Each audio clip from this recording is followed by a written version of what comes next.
Oh, hey. Didn't see you there. Because I can't see any of you, actually. Hi. Welcome to, I'm not gonna sugarcoat it. It's more fucking post-moogles, man. It's not gonna be especially exciting, but it will be racist and potentially,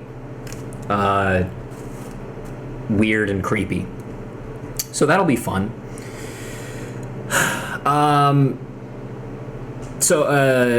Some other things to talk about. Hi, Chezek. So yesterday, I learned that if you were at my last stream, you might know that I learned that I had the following day off from work. But then yesterday I learned that I have the entire rest of the week off from work because of, my uneducated guess is that the song being from Street Fighter relates to how I want to beat the shit out of the Post-Moogle every time I see him. Close. It relates to it because it's Guile's theme, which means it goes with everything.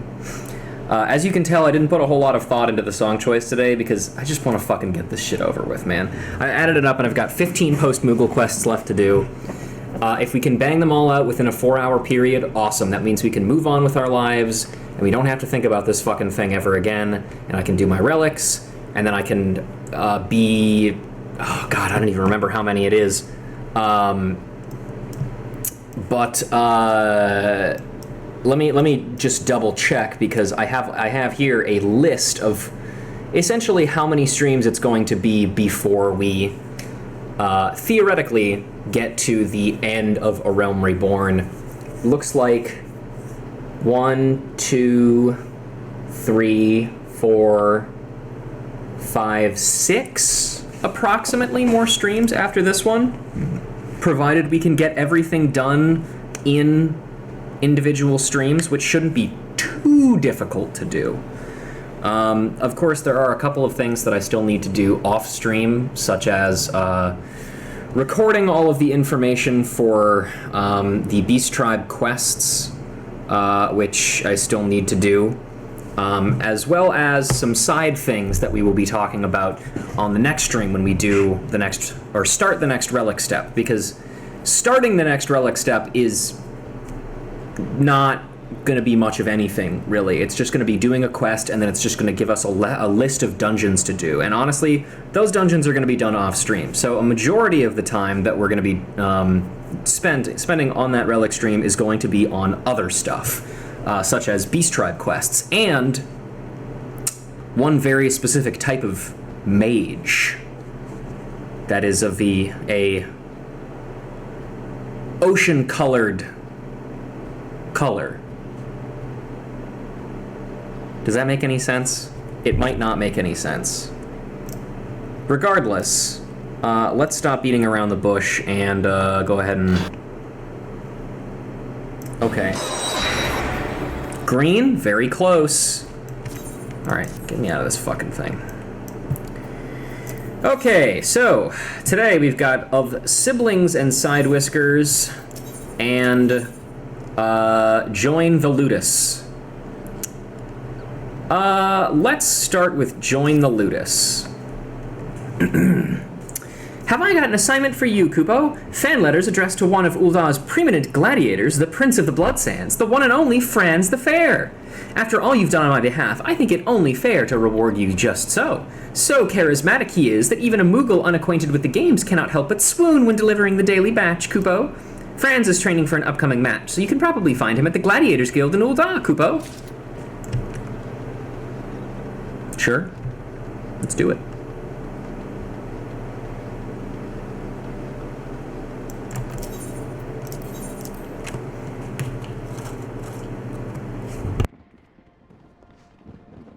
Wait. No, airship landing. I'm stupid.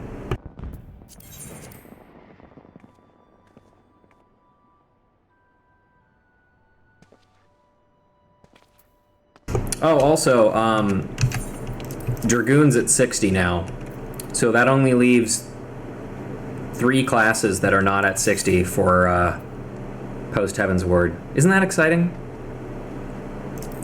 Anyway, we'll use my secret technique to not spend money on going to Ul'dah. Couple Amso.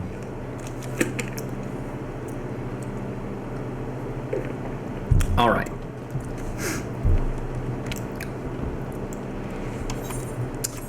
We want to go, yeah, Husting Strip. Husting Strip is fine.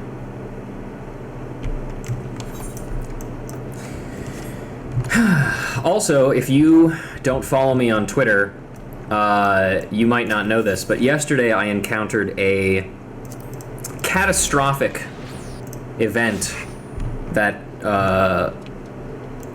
is just another thing that happened to me in the long line of horrible things that have happened to me in my life. And what happened was I was scooping myself out some ice cream to make myself a bedtime snack, and then my fucking ice cream scoop broke in half. Like, I snapped the scoop off of the thing. And this is not the first time that has happened to me. It's happened at least like 4 or 5 times. And I just felt so defeated. Because I was like, what am I supposed to do? Am I supposed to not use force? How am I supposed to get the ice cream out then? So, that was annoying. Anyway, let's see. Boo Boo Doga. The spectacular specimens arrayed before you are the finest to grace the blood sands. What visionary could pluck these prizes from the great gaggle of gladiators clamoring for glory? Boo Boo Doga, of course. I mean, who else? Silent Moss the Solemn. In the crucial moments prior to a match, a gladiator must not be distracted. You have been warned. Disregard my words and there will be repercussions. You're not a gladiator, by the way. You're a mage of some kind, but sure. You are also not a gladiator. You're a lancer. If you're expecting me to entertain you like the boy, then piss off. And Ulimbo the Sand Devil. A prezi for me? Oh, you shouldn't have. Unless it's one of them new Eshtames rings that... Oh, bugger, it's for France, isn't it? It is. And what can I do for you this most beauteous evening? Hi, bees. Shall I sign your flyer with my mark, perhaps? No, I have a stack of letters for you here, sir. A rough estimate puts the number of letters addressed to Gladiator Franz the Fair in this tightly bound bundle at approximately 5 score. I don't know what that means. Maybe like 50? Cease that transaction this instant, my provisional postwoman. I will not permit you to endanger the well-being of my prize gladiator. Ever the Lanista, our Boo Boo Doga. Lately he's been more like an overly concerned father, though. With ample cause. Every day brings us more disconcerting missives from disgruntled fans and dishonored opponents, with ever more elaborate threats. Ha! I fear not jealousy and envy from my enemies. Will them words leap from the parchment and do Franz harm? I like her eyes, by the way. I like how weird they look. What in the 7 hells is that horrid stench? The foul fruit of poisonous intent. A mortal seedling concealed within the letters. Pray hold your breath while I dispose of the creature. Wow, he literally just told it to leave. Why doesn't anybody else do that? How did he get in there? How did he fit? Marbles are plants. You could probably, like, fold them up. You know? Or maybe that was the only thing in there, was just that. The wages of fame and fortune, mayhap. Franz cannot help but attract the adoration of misguided souls who covet him body and soul. Melodrama does not become you, my dear. Doe-eyed maiden affections are no match for an opponent's blade, and both have yet to leave a mark. Ain't the woman folk you need to fear, pretty boy, but their husbands and the sellswords what they hire to gush you in your sleep. Hells, for enough gil, I'd take the job myself. Hey man, I'd kill you if somebody paid me enough money. What a great thing to hear from your coworker. His mutinous phrasing notwithstanding, Langor's... I'm not reading that name. Langy's suppositions are closest to mine own. The language of past letters is most telling. You're all face, pretty boy. Stay out of the Colosseum. If you step on the blood sands again, I'll rip your head off, and... Well, I needn't continue. Suffice it to say, other gladiators are whom I deem to be the most likely culprits. If so, then these fine, upstanding gentlemen and women are more than welcome to seek recompense in the Colosseum. Anyway, I've heard enough. I must clear my head before the match. Pretty boy's got the right idea there. Think I'll have a drink before we go to work. Come now, you have to admit that was awfully suspicious. Are you sure Lang ain't behind the threat? She doesn't want to say his name either. I'm fine. I'm totally normal for not wanting to say that name. I'm with the cat girl on this one. Are you sure Lang ain't behind the threats? He's obviously jealous of Franz's popularity. I will not attempt to speak to his feelings. That said, Lang... hang on, I'm gonna give it a try. Langloisert. Langloisert. We'll go with Langloisert. Sure. And his brethren committed many terrible crimes in the Black Shroud. He may have since paid his dues, but how far can we trust a man such as he? Racism in the first quest. We're off to a good start, ladies and gentlemen. After running afoul of the Brass Blades some time ago, Langloisert was declared obnoxious. Like the city-state from League of Legends? I was fortunate enough to witness an early performance, during which his glorious potential became apparent to me. Hence, I saw him properly armed and given into my care, where he flourished like all my charges and earned enough to purchase his freedom.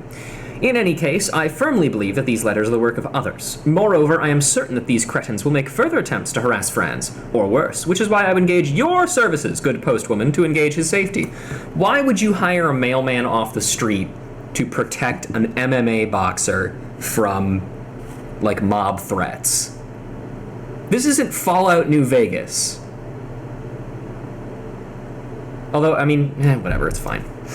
I should not be surprised if our enemies attempt to masquerade as devoted fans in order to gain access to Franz. Therefore, I would have you investigate our fans surreptitiously to see if any are behaving sus.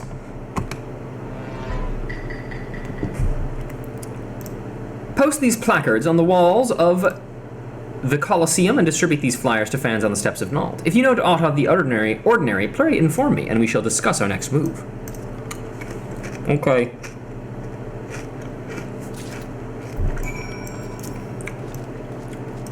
Observe closely the reactions of fans as you post the placards and distribute the flyers. If these fiends detest Franz as much as I believe, your actions may drive them to reveal their intent. Or perhaps, like the others, you think Langloisert responsible. I think not, and for one unassailable reason. Langloisert was once condemned for the Marasaja pit for ghastly, violent crimes. It was once that self-same propensity for violence which saw him declared obnoxious and earned him his freedom. If he truly wished to do Franz harm, he would be far more direct, I should think. That is a very good point. Men are not wont to change, particularly when they continue to be rewarded for their faults. That is very true. On the Blood Sands, I'd trust him. No question. Anywhere else? Hells no.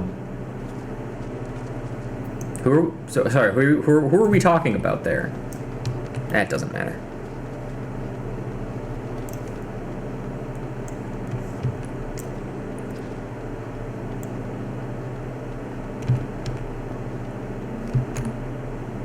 Franz Fanatic. Hi there. Match is almost upon us, boys, so make sure you know the chants by heart. And don't let me catch either of you sober when the match starts. This is a goddamn fight, not a bleeding service at the ossuary.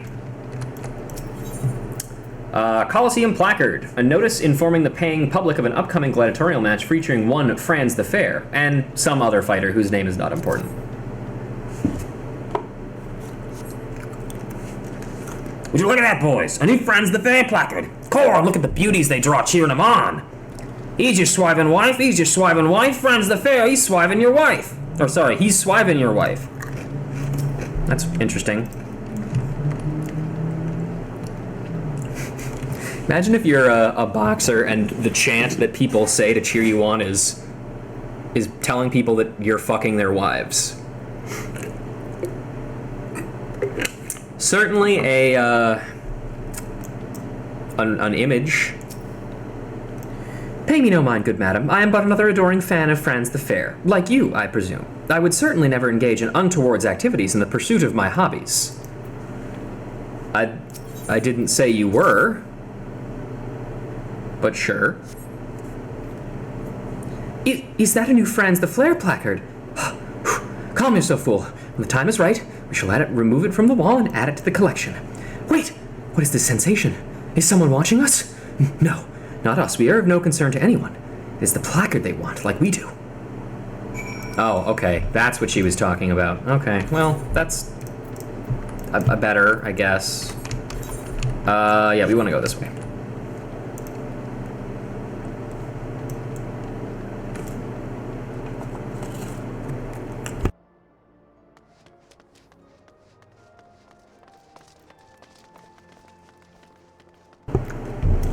Hi there.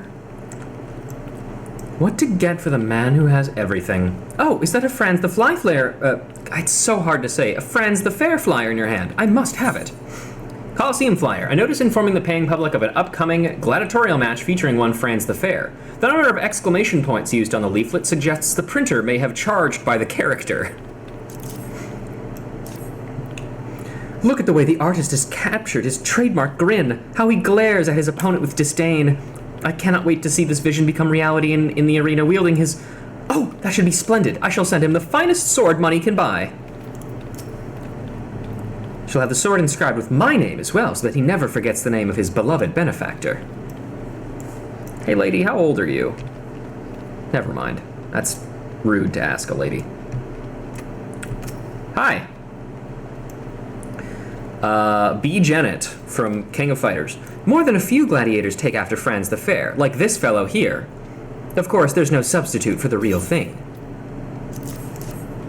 Oh my, I had no idea that Franz was fighting so soon. I was so taken with this imitation that I merely missed the genuine article. What to wear, what to wear? I must prepare the perfect ensemble to catch his eye and seduce him from... Ah! Did you feel that? I just had the strangest sensation that someone was staring daggers at us. Oh gods, I know what it is. Another woman must have overheard my plan and now she plots to ruin me. Well, I won't let them sway me from my mission. Mark my words, Franz will be mine. Yeah, good luck with that, I guess.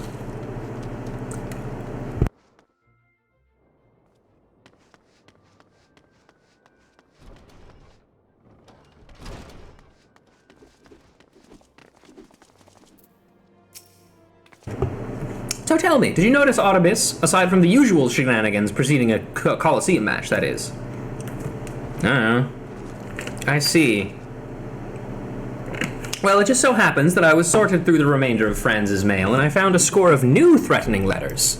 I had no choice but to inform Silent Moss and Ulimbo, who were so overwhelmed with concerns that they took to the streets in search of their companion. While we await their return, I would have you continue your covert surveillance of the Colosseum by consorting with our more prestigious guests as my representative. You may begin with Lady Genevieve. Oh, come on, don't make me talk to her. Extend to her your warmest welcome on my behalf, but remain ever vigilant to your surroundings. There are few who revel in the spectacle of the blood sport as Lady Genevieve. Afford her ever courtesy and welcome her as one would welcome a sultana. However, do not lose sight of your true purpose. You must remain vigilant for any would-be assailants.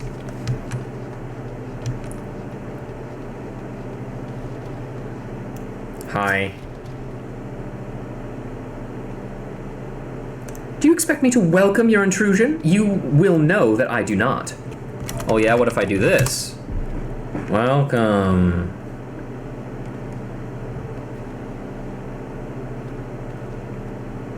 Save your pleasantries for another time. My beloved Franz shall walk upon the blood sand soon, and I would not miss his triumphant return for the world. Arg! That voice just now from the steps of Znald. Some misfortune must have befallen that low-bred Mikote. It is past time, I say. She's not fit to fight alongside my Franz. Lady, that is fucked up. I never understood why Franz needed to fight alongside others in the first place. He's more than capable of dispatching his foes in a beauteous fashion single-handedly. Racism 2. Or I guess maybe more classism. Limbo, how you doing? Ugh, I'm fine. One of the bastard's partners must have cracked me on the head from behind. Still can't see straight, but I saw well enough. Franz was walking towards Emerald Avenue, and Lang was following him at a distance. How could he, after everything that Franz and Bubudoka did for him? Even Mumepo can't fight his way out of a sentence. If it wasn't for Franz, Lang would have died in Noxious. That's what'll happen if he's fool enough to kill Franz. But you won't let him, will ya? Don't worry about me, worry about Franz. Find Lang before he does something foolish. There's no way it's Lang. It's like Solemn Moss or something. Like almost 100%. I don't think it's him. I'm not racist.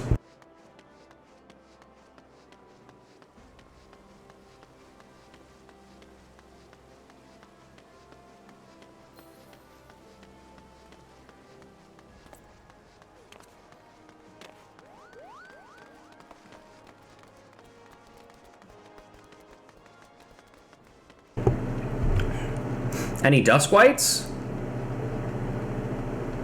Oh, hey, guys. No choice. Too many innocents. It was all we could do to defend ourselves. Hey, man.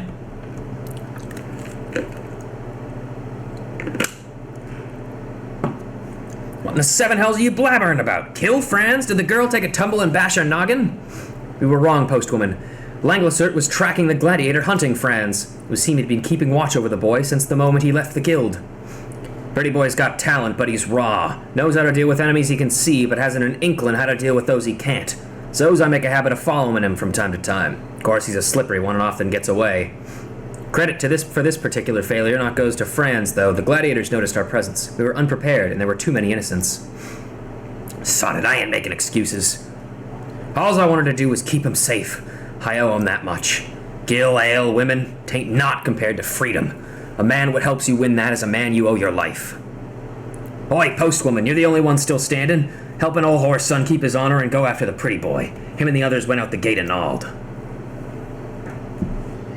They wore masks and fought with the fury of Colosseum gladiators. Oh, sorry, wrong character. We will need time to recover. More than me body, me pride's in a bad way. That can heal.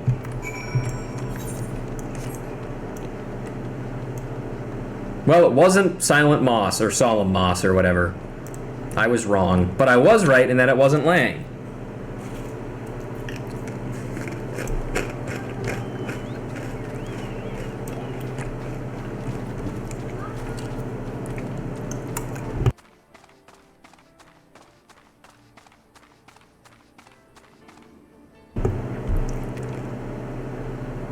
I can't give you a coin, but I can give you a pretty good show. Had it up to here with you people, more friends with the pretty boy, eh?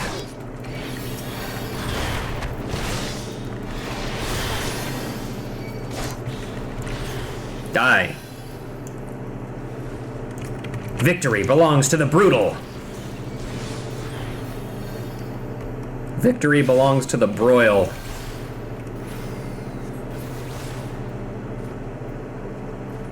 Dead. I did it. So unbeauteous. How all my friends have suffered for my sake. But you, good postwoman, you were magnificent in battle. Beauteous, even. More so than me, to be sure. How did you become such as you are? I must know. My fans, they cheer for me. They believe me beautiful. Yet in truth, I could never live up to their expectations if put to a true test. Long have I suspected that the Syndicate conspires to have my party face lesser opponents to ensure our victory. So when I learned of the gladiators' threats, I was overjoyed. I stoked the fires of their jealousy to invite an attack. Long have I craved a true challenge, and soon I would have it. 'Twas to be my quest alone, none were involved, much less hurt. Last, out of fear for my safety, all have suffered on my account. Bugger me, if you wanted a beating, all you had to do was ask.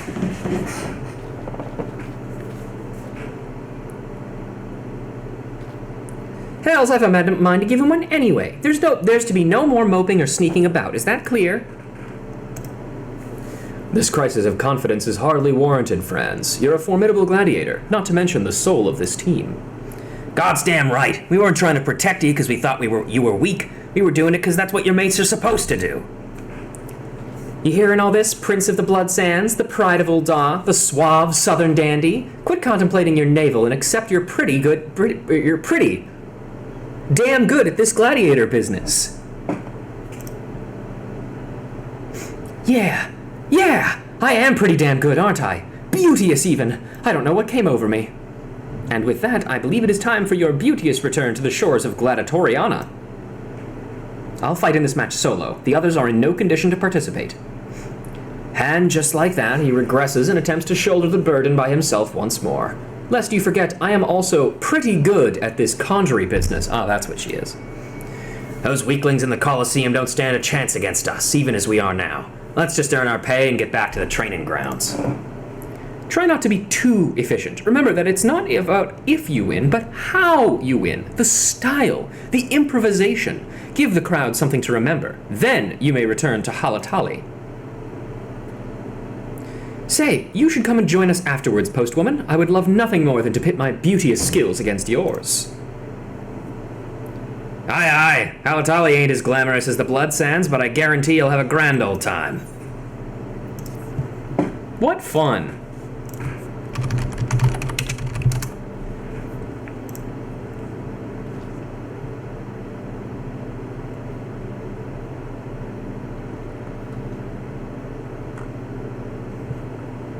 Oh, yeah, I just double-checked it. This team is, in fact, part of the last battle of Halatali Hard. I figured.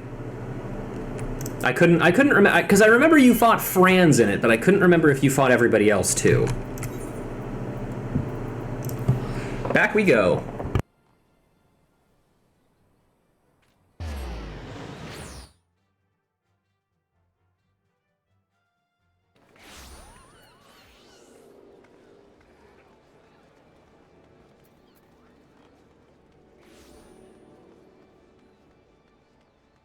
Alright, what else you got for me? Of siblings and side whiskers. The deputy post-moogle holds a colorful, heavily perfumed envelope in his paw. You are here just in time, Nico. Now here's the kind of enthusiasm I like to see. My hardest working assistant back to hone her skills and ease her beloved supervisor's burden in the process, Kupo. Well, it just so happens that I've just the assignment for you. Do you see this most extravagant envelope in my paw? It contains a missive addressed to none other than Master Jandeline, the realm-renowned aesthetician. Oh, what I would not give to have my whiskers trimmed by those magic scissors, to feel the caress of his fine tooth combed across my fur. But this is neither hither nor thither, Kupo. But where were we? Yes, I need not tell you that the man is very, devoted to his art. Doubtless he would not even think of accepting such personal correspondence while otherwise occupied with his work. Fortunately, I am told that he has been sighted about town of late, enjoying a hard-earned vacation, seeking inspiration for the newest hairstyles. I cannot say, only that there is opportunity to deliver this letter. It is now. Godspeed, my loyal friend, Kupo. Alright, where is he? The same place he was last time. That figures.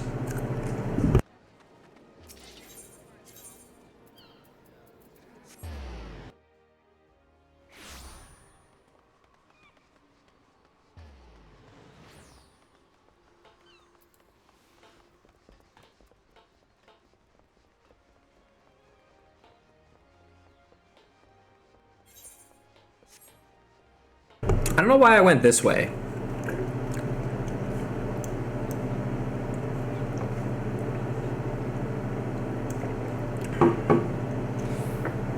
Also, wait, no, maybe this isn't exactly where he was last time, but it's a similar place. Alright, now let's see if I can remember how Nico does the voice for this guy. Oh hey, it's the Reborn Madam! Wedded bliss, eternal happiness, mine at long last, and I have this man all to thank for it. How can I even begin to express my gratitude? Oh, he's wearing different clothing. What a ravishing lady. Her husband-to-be is quite a fortunate man, would you not? You've a delivery for me. A letter to the aesthetician Jandeline, written in an elegant hand whose loops and flourishes exude naught but sophistication.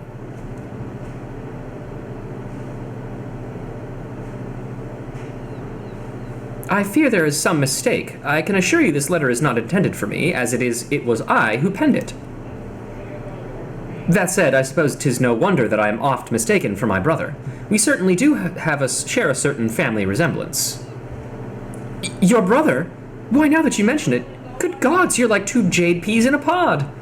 And wait a moment, I know you too. You're the woman who brought about my rebirth. The one who guided me from the shadows of self-doubt to a fashionable new world of assurance and aplomb. To think that the man I first thought some depraved killer would prove to be my savior. and it was you, yes you, who showed me the light. Why, thanks to you two, one of the most eligible bachelors in all of Limsa now seeks my hand in marriage. I dare say, my lady, that comes as little surprise.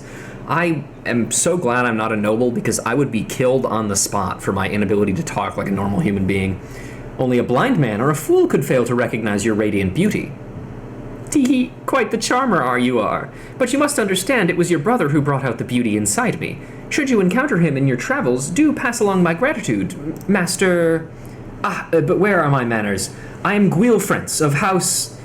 well, you are not like to know of us, but perhaps you do know of House Dismail, with whom we share common ancestry. It is a matter related to my house.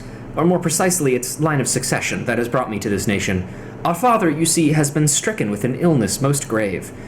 Though he yet clings to life, his strength wanes with each passing day. In a moon's time, we will need an heir, and there is only one man in the realm who can fill that role. For the past 5 years, I said nothing as my elder brother idled his days away, crafting coiffures, but I can remain silent no longer. A duty far greater than the trimming of locks calls Jandaline back to Ishgard, and I shall not leave this realm until he stands at my side. Fuck House Dismail, me and the homies hate House Dismail. True! I mean, most of Ishgard I'm just not a huge fan of, but House Dismail ain't great. Master Jandaline, of noble birth? Well, yeah, he's an Elezen. It's like, anytime you meet an Elezen, it's like a coin flip every time if they're of noble birth or not. Like, genuinely. You find a named Elezen character, flip a coin. They might just be of noble blood.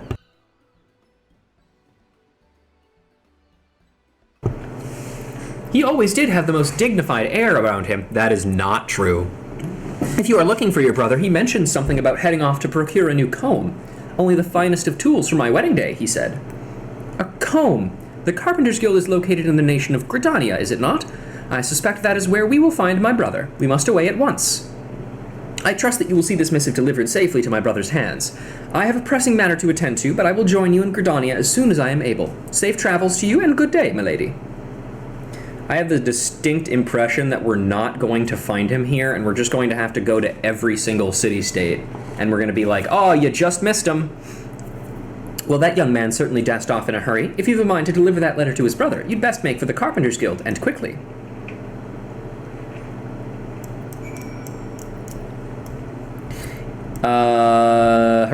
Oh, I simply cannot wait to see what magic Master Jandaline will work upon these locks for my wedding day. By the way, who is the most eligible bachelor in Limsa? Because, like, in Ul'dah, it's probably either, like, some syndicate guy or, like, Franz the Fair specifically. But in Limsa, it's, like, a pirate, probably. You know? Like, who could it be?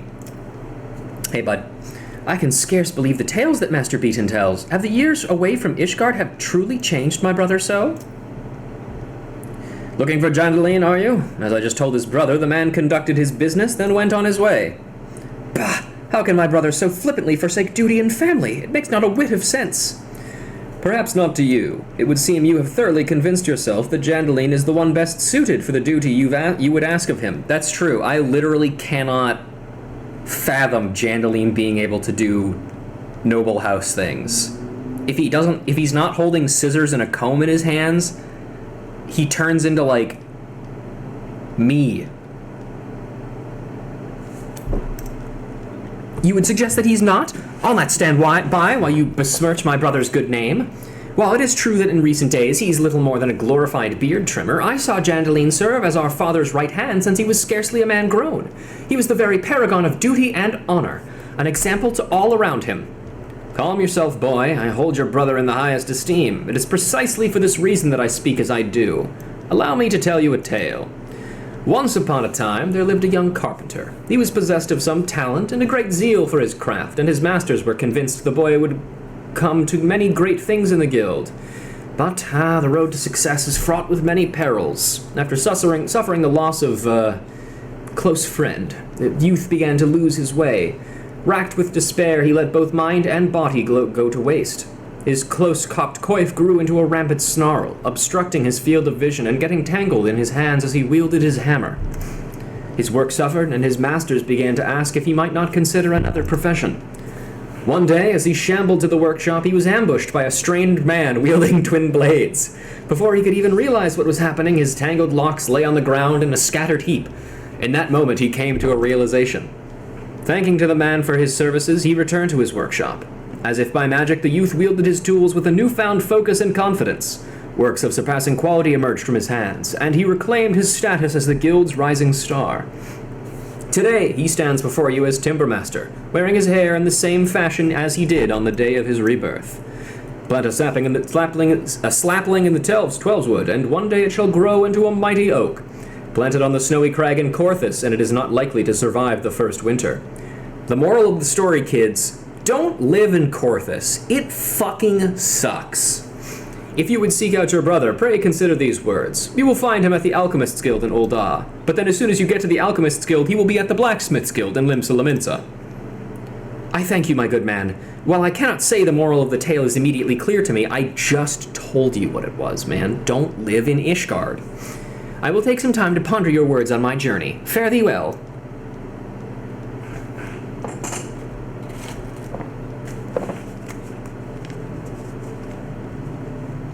Like a sturdy cedar, growing strong and true, that boy. But allow cedar to dry overmuch, and it is quick to splinter and shatter. You seek Janderline too, yes? Pray, watch over this brother of his. I trust this journey will take him further than he can imagine. And send my regards to Severian. I don't know what his name is.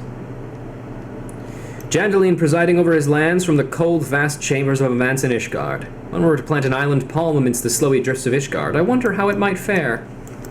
Poorly. By the way, I fucking love the image of, like, before he became, like, a well-known aesthetician, Janderline just running around with, like, weapons and, like, just being a rogue hairstylist, like, attacking people in the streets and cutting their hair and then just running away. Like, that's the funniest image ever. Like the demon barber of Fleet Street, except he's actually literally just a barber. You know, I think I have a new idea for a D&D character. Just now, I came up with a really good...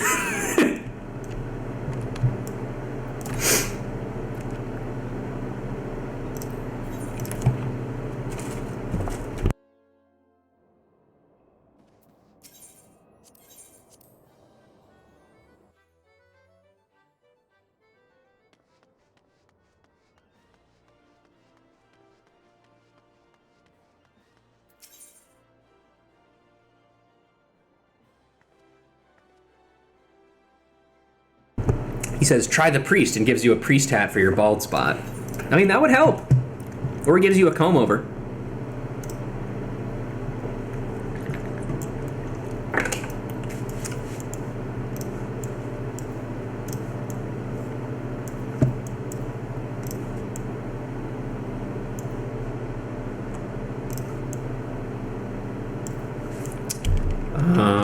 This way, right?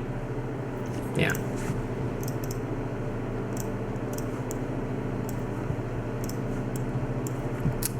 By the way, how did you guys like my, the image I used to promote the stream? What did you think? Does it convey the proper emotion?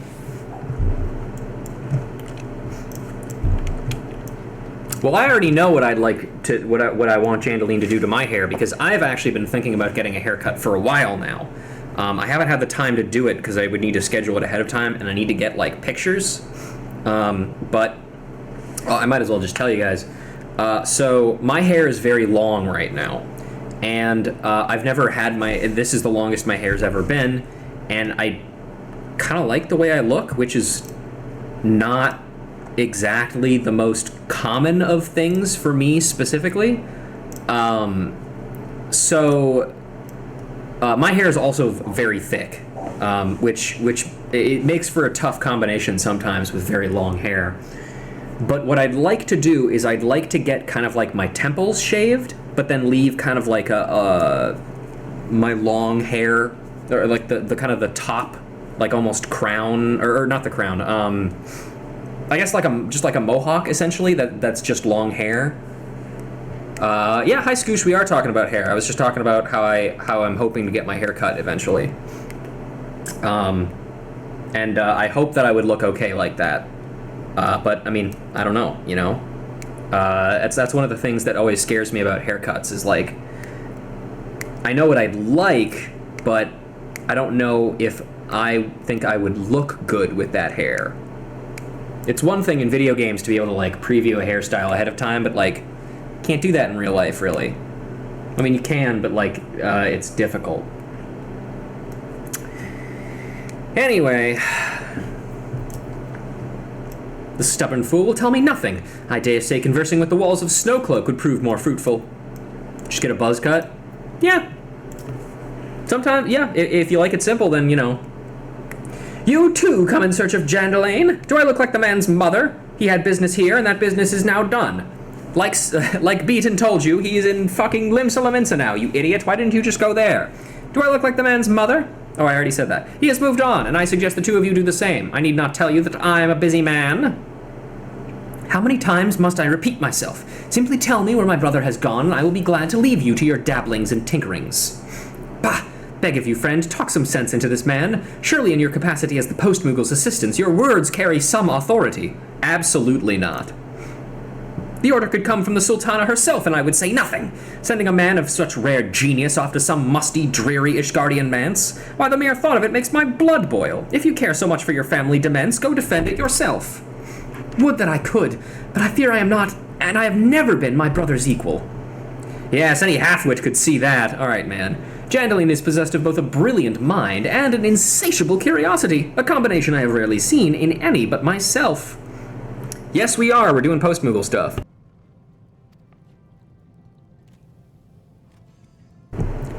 You, on the other hand, are about as sharp as a sack of rocks and half as interesting. If there's anyone fit to being bound by the stuffy traditions of your homeland, I dare say it's you. But wait. Yes, of course. I take back everything I said earlier. By all means, go seek out your brother. Indeed, I do urge you to do so with all the haste. You want to talk about how these two have the same hair? They do, don't they? Huh. Jandalene set off for the Adventurers Guild in Limsa. Make your way there at once, lest I pour some acid down your trousers to speed you up on your way. I know not what led to this change of heart, my good man, and yet I thank you for seeing reason. Good day. Oh, you're not? Well, I mean, I guess Severine of all of these people would not be the one to tell us a long-winded story like Beaton did. Ah ha ha! The boy is a fool, but he is an amusing fool, which I must say is the best kind. Go kill him. And you, what are you still doing here? Were you not after Jandalene yourself? Off to Limsa with you. I suspect there will be quite the show, and you'll not want to be late. Same line. Okay. Off we go. Huh? There we go. I believe you're right, Scoosh. I believe they do have the same hair.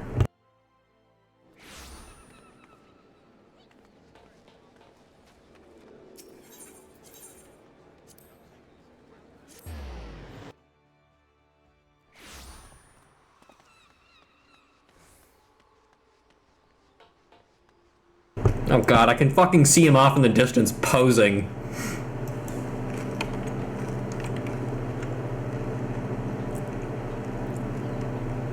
Alright then.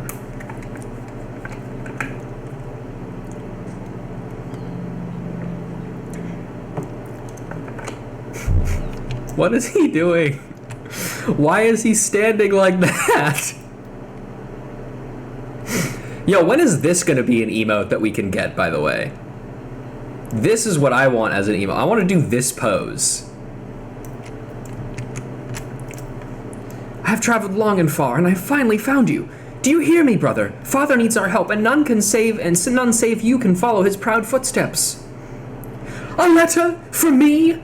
As you can see, I am somewhat occupied at the moment, but for you, darling, anything. Is that good enough, Nico? Is that a good enough impression? You're the gold standard for this guy, so, you know. I want to make sure I'm living up to your expectations.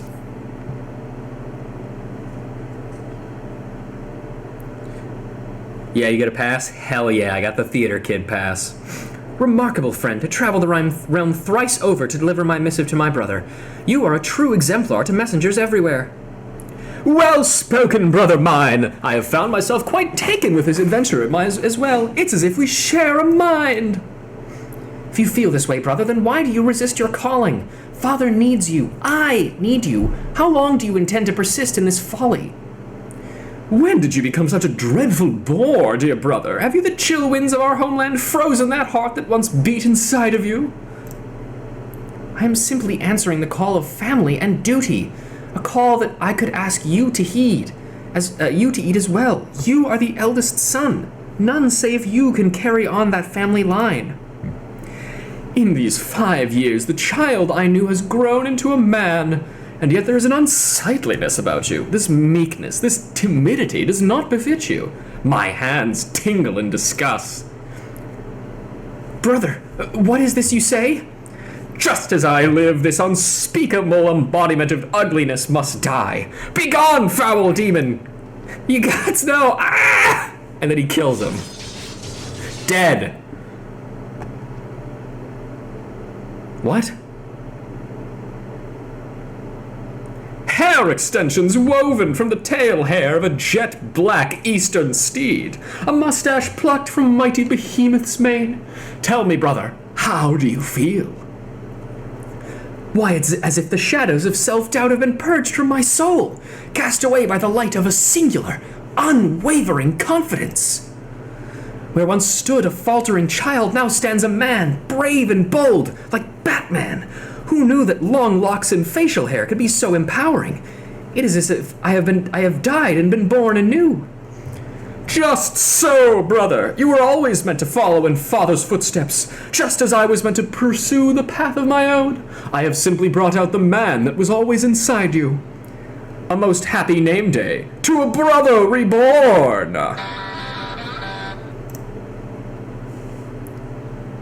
The words of Master Beaton and Severain, it all seems so clear now. Good gods, how could I have been so blind? Forgive me for making mock of your art, brother. The people of this realm need you, that much is clear. Worry not for father, or for our lands. Yes, I shall return to Ishgard and do our family proud. For all those years that I looked to my brother with admiration, I never truly comprehended his greatness until this day. For this, I have you to thank, friend, till our paths cross again. Wow, this is probably the best one yet, honestly. All the other ones have been kind of weird in a lot of ways, but this one's good.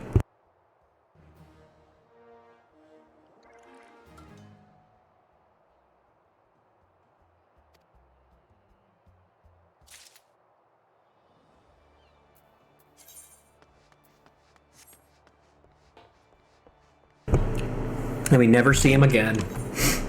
Tragic. They should bring him back for Endwalker. You know?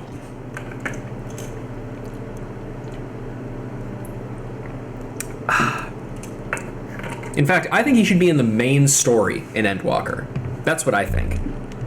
What say you, people of the stream? Do you agree? Doth thou agree?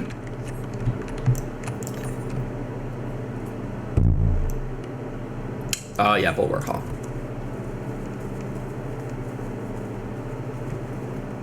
They bring him back and it's behind more post-moogle quests. No! No! Hey, buddy. Death of a mailman. The deputy post-moogle's trust in you must surely grow, for a letter between seed-seers is serious business. Imagine Y'shtola running into him? I think he probably... Actually, you know what's funnier to imagine? Thancred running into him. Especially after his look transferring from one expansion to another, which I will not name or talk about the details on because it's spoilers for the series. An assistant is in need of assistant indeed, Kupo. Your postal career has been a series of pleasant surprises. What a journey you've had, from dubious to glorious. A very special honor awaits you today, Kupo. This letter is from none other than Arun Senna, the youngest of the 3 Seed-Seers. And of all people, it's addressed to his sister, Raya Osenna, from one Pajal to another, Kupo. How's about that? We're traveling in high society. Never did I express to trust an assistant with a letter of such import, but you exceed all expectations. The letter is for Raya Osenna, one of the 3 Seed-Seers who watch over Gridania. We move in exalted circles, or rather you do. No dawdling now, if you please. Sure, back I go. Actually, this is... Camp Tranquil. Yeah, I'll just fucking teleport to Camp Tranquil. What do I care?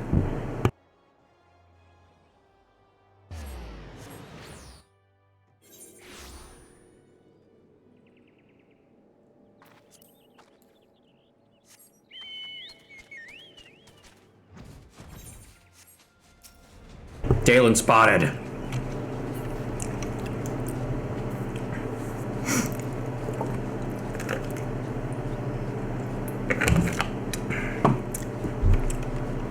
Hi. Okay. Ever does it hearten me to see your face, Ruja, though this time less than others. Come, we've our roles to play in this mummer's farce. Give me my letter. One sec.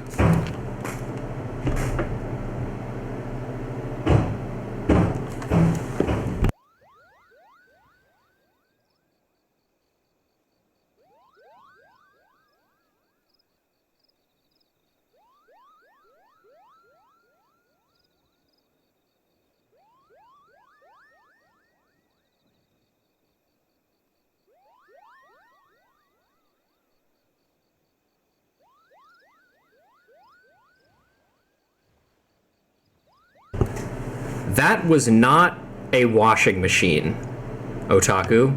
That banging noise, which I guess you guys did hear, I believe was one of my neighbor's children repeatedly slamming on the door of their room, or their apartment. Why? I could not fucking tell you. Important letter, handwritten missive from Arun Senna to his sister Ryo Senna.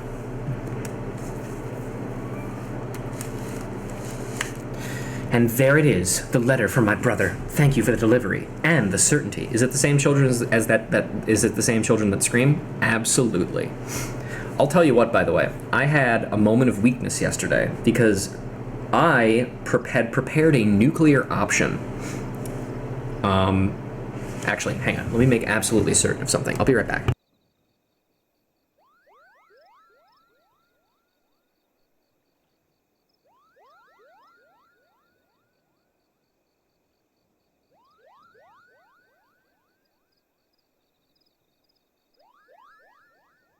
Sorry, I'm shoving a blanket down to the bottom of my door to make sure, because if I can hear them, then they can probably hear me. Anyway, the nuclear option I had prepared was a piece of paper on which I had written, "Please teach your children to be quiet. There is almost daily screaming coming from your apartment." And I had kept it off to the side of my computer for the better part of a month now, I would say. Or no, more than that, like at least 2 or 3 months almost, and I had never done anything with it. Because after a point, I was thinking to myself, at some point, I'm just gonna get so mad that I'm just gonna put it on their door and move on with my life. So last night, it was 11 o'clock, and I heard constant screaming coming from that door for 30 minutes. And I got so mad that I picked up my nuclear option, I walked over to their door and put it on the floor in front of their house, in front of their apartment. And then I walked back in and went about my business. And I was like, nope, that's it. I've hit my limit. This is ridiculous. I don't want to do this anymore. But then my conscience got the better of me, and as I was about to get into bed, I was just like, no, I'm not going to do it. I don't like the way that letter was written, because it phrases it as if it is the children's fault. Because, like, certainly it's the children doing it, but, like, you can just teach them not to do that. Teach them to be courteous, or, like, you know, soundproof your fucking apartment or something, you know? So I took it and I ripped it up and I just threw it away. But, like, I've got to do something, man. I need I really just need to submit a noise complaint, because... But before I do, I want to try and talk with some of my other neighbors to see if they also can hear the screaming, and if it's just my apartment. Because if it's just my apartment, then, like, we're gonna have a problem. More of a problem, at least. But anyway, no delivery could be of graver import than a missive between two of the seat-seers. Yet, here stands a mere assistant letter carrier, not the deputy post-moogle. Curious, is it not, brother? Are you across the hall next door? We are across the hall from each other. We are in rare accord, dear sister. There is something amiss with the Post-moogle, a secret sorrow that has driven him from his duty. Ye are bemused, Ruja, and soon to grow vexed for want of an account. Know that this deception was not for your benefit. It is the deputy Post-moogle that concerns us. He has seemed rather derelict in his duties, and so we laid this test for him. If naught were amiss, he would be here now in your stead. In truth, we have seen little of the good Moogle lately. We fear for him, yet he fears to show himself. What secret does he keep from his seed-seers and his friends? I think he's just lazy, guys. If he fears to even show himself, this secret must keep itself poorly indeed. All we need is a look at him and we'd know. We would have your aid, Ruja. The work of a Post-moogle is of too great an import to leave to chance. We must bring the Post-moogle out of hiding, into the light of truth. Take this letter to him, good adventurer. I would assume that at least 2 other apartments can hear them, but you know what they say about assuming. Yeah, it's true. I just need to, because the only other thing is, like, I don't know everybody in my apartment super well. The only people I've really talked to are the people that are next door to me. Excuse me. And also, therefore, the people that I share a garage with. They're very nice. I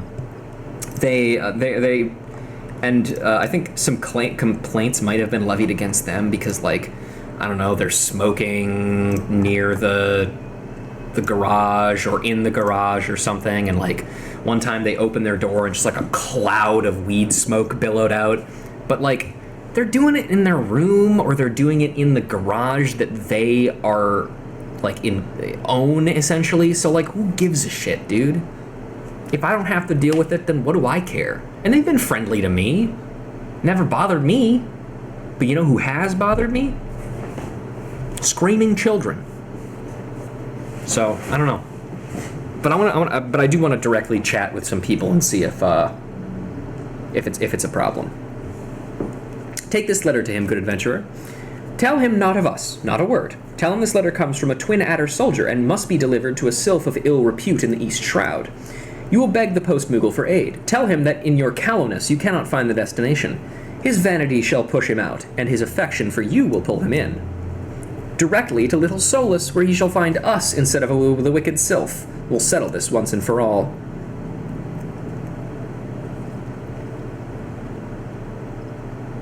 I love the Moogle floating noise, it's so funny. Give this letter to the deputy Post-moogle. If you would solve this mystery, bring him to Little Solus and we shall see into the heart of him.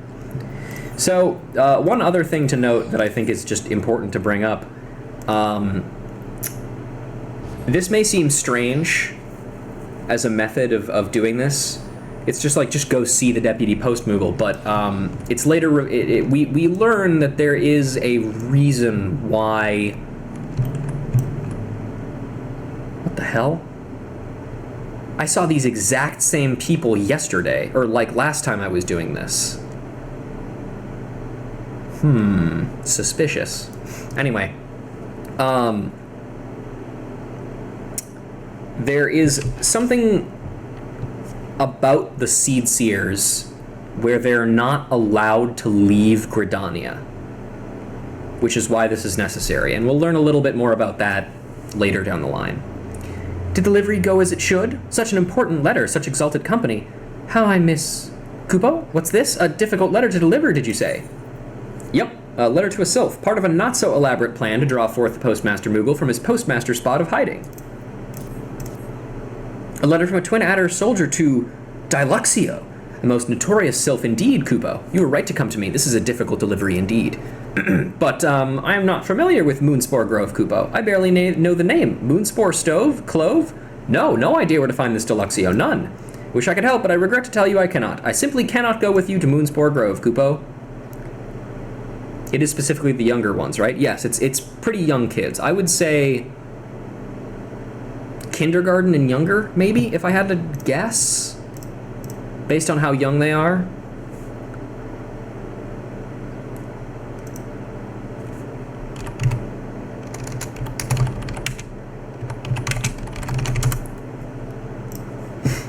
Why not? Because, Kupo. Because out in the grove there may be spores. Yes, that's right, I have allergies, Kupo. But my assistant needs me, I suppose I must go. Deliveries must be made and sacrifices too. Very well, at Little Solus we shall meet. Let us go then, you and I, and where the moon spores fly, together we shall seek Duluxio, Kupo. Wait, hasn't Can-E literally left Gridania, though? She has, yes, but she... I think as the Elder, she is afforded special permission. Hang on.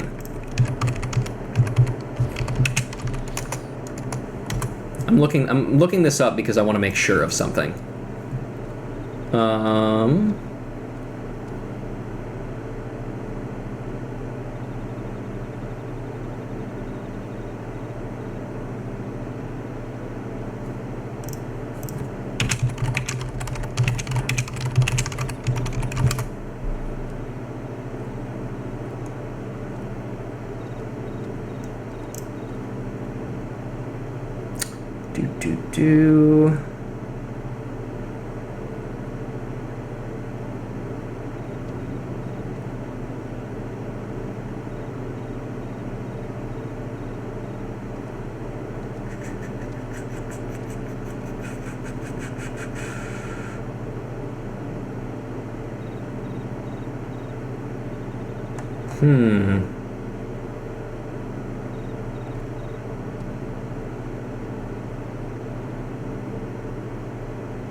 I can't find any information online that specifically brings it up. But I feel like I remember, or at least for Arun and not Atoa, but Arun and not Kane, Arun and the other one, the other little one, have some either vow or fear about leaving Gridania that is brought up in the Heavensward White Mage quests, but I don't remember the exact details on it, I think. But we'll get to that eventually.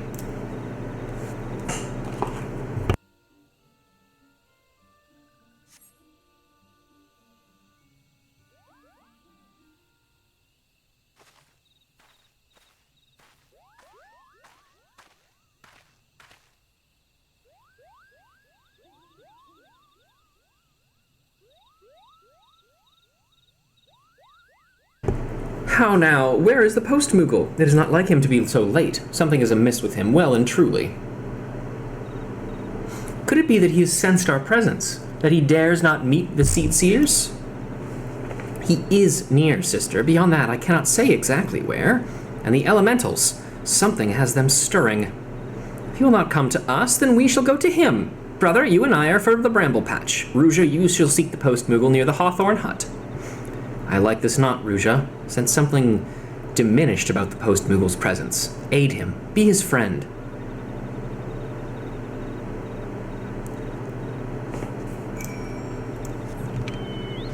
Is he dying? Is that why it's called Death of a Mailman? Oh my god, he literally is. Oh no, he looks so flat.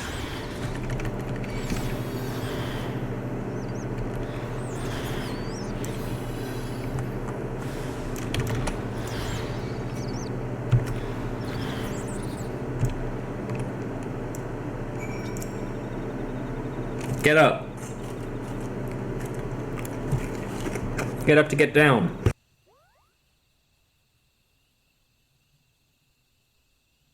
My faithful assistant. Thank you, Kupo. I had just lain down for a nap when those things took me unawares. But everything is fine. Come, we must go to Little Solos, Kupo. How now? For someone working so little these days, you seem awfully tired. Did you think you could deceive the Pagels, Deputy Post-moogle?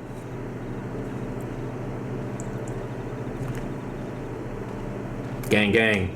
Ryo, Kupo, and Arun, why are you all here? Please don't look at me, don't!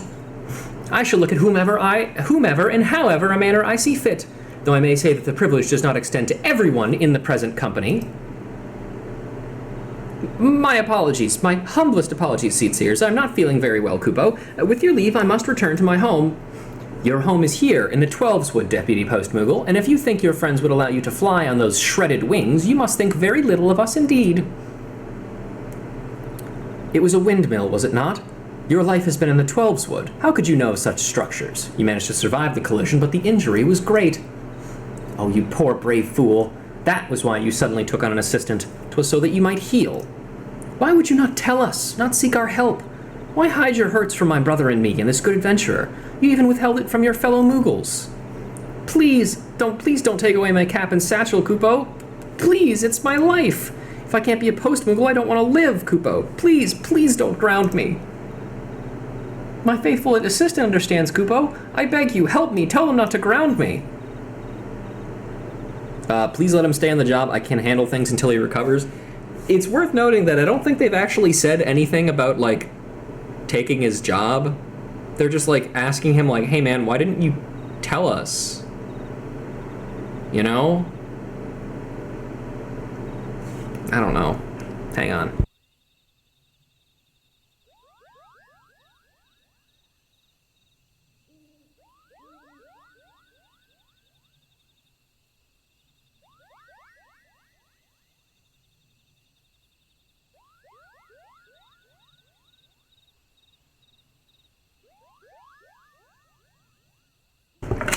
Me too. I can handle things until he recovers. Do I understand you correctly? You will serve as needed without being named the deputy letter carrier yourself, so that the honor of the post remains with your injured friend? The rest may be enough to mend his injuries, or it may not. Still, we do not owe that much to our friend, and I shall personally look into Moogle medicine for a cure. What would we not do for a friend in need? Whether adventurer or seedseer, we are all your friends, and you are the Deputy Post-moogle still, grounded or no. But you will rest, or I shall know the reason why, and Ruja is to keep the letters flying to all reaches in the realm. The Moogles shall also help. Any small deliveries within the 12swood are your honored responsibility, my good Moogles. But sister, surely we need more carriers for letters leaving the 12swood. Ruja is an adventurer with other duties, after all. My brother is right, Moogles. Send word to your cohorts throughout the forest. We seek Post-moogles with hearts stout enough to face the wider world. Now, my dear Deputy Post-moogle, we must tend to your injuries. Ruja, you are no longer an assistant, but a carrier grown. See to your duties, and to the novices who will look to you for aid. Wow. We did it.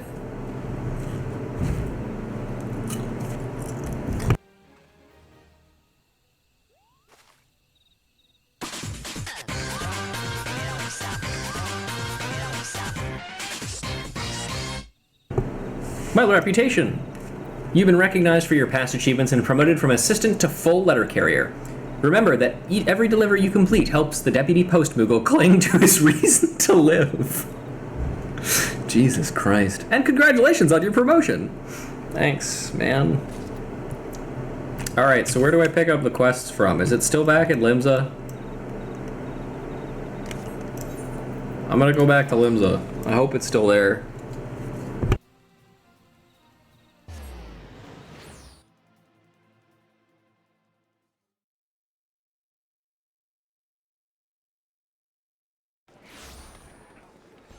It is! Hooray!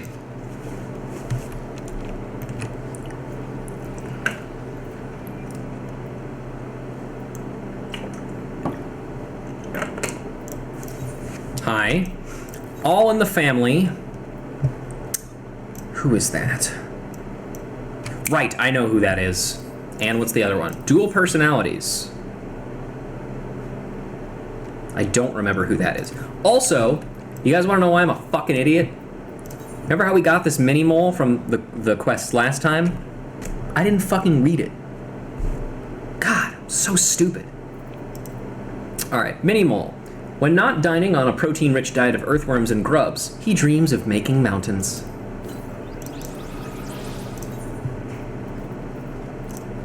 Snatched from his hill while still young by infamous naturalist Marset Man, this poor creature has suffered countless experiments filled with endless pokings, proddings, potations, and panaceas. Compared to that, following an adventure around all day is a veritable vacation. Hear me, you mole bastards, I am Steel, eager red swallow. Sure. Let's see. Let's do All in the Family first. The Deputy Post-moogle would task you with an urgent delivery to Little Alamigo. Why, if it isn't just the adventure I was waiting for, Kupo, have I got an assignment and a half for you today? Why you? Because, my friend, there is no one better suited to this task. I hold in my pouch a letter with your name on it. Not literally, of course. I mean simply that it have a missive for Hihira in Little Alamigo, and would have you take it to her. It's from her father, and I've told it must go out, post-haste! Why aren't you laughing? Anyhow, Hihira is as lovely as a girl as you'd ever wish to meet, wise in the ways of alchemy, and so kind she gives away medicine to ailing Alamigan refugees, and free of cost, no less. But Hihira has almost known no rest on her crusade, and I worry she's working herself to the ground. It would break a post-moogle's heart to deliver a letter with ill tidings to such a saint.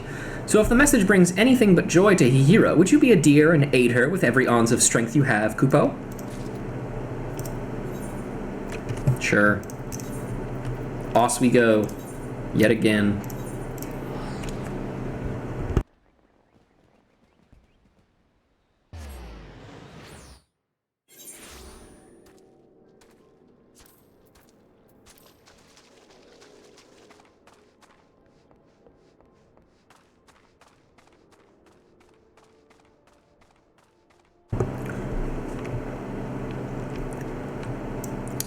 Hi, Hihira. What a pleasant surprise, my friend. I've been so enthralled with learning about Alamigan remedies, I'd quite forgotten when we last spoke. So tell me, what brings you here today? What? A letter from my father? Letter to Hihira, an urgent message written by Hihibaru to his only daughter.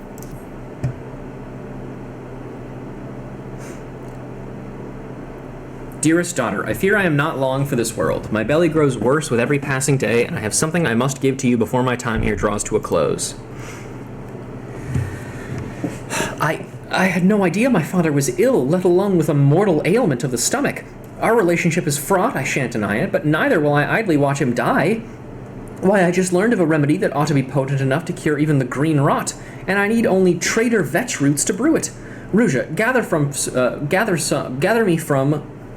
Gather me some from Zanarok to the south. 3 bunches, please. I would give all I have to do the plucking myself, but I fear the Amalja would make terribly short work as one so weak as I. What have the long bells spent studying Alamigan medicine been for, if not for this? I swear you, my father, will not perish, not if I have aught to say about it.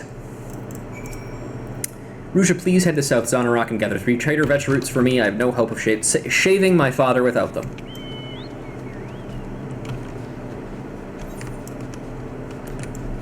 Brain really do go blah.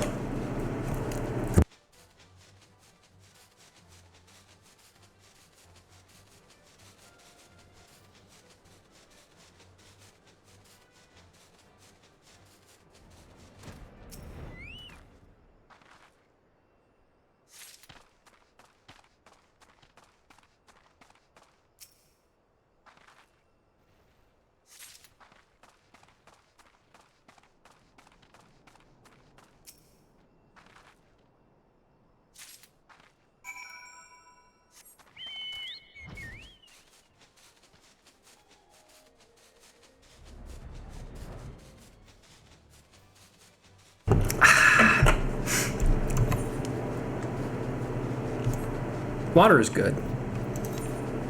Shame it makes me piss.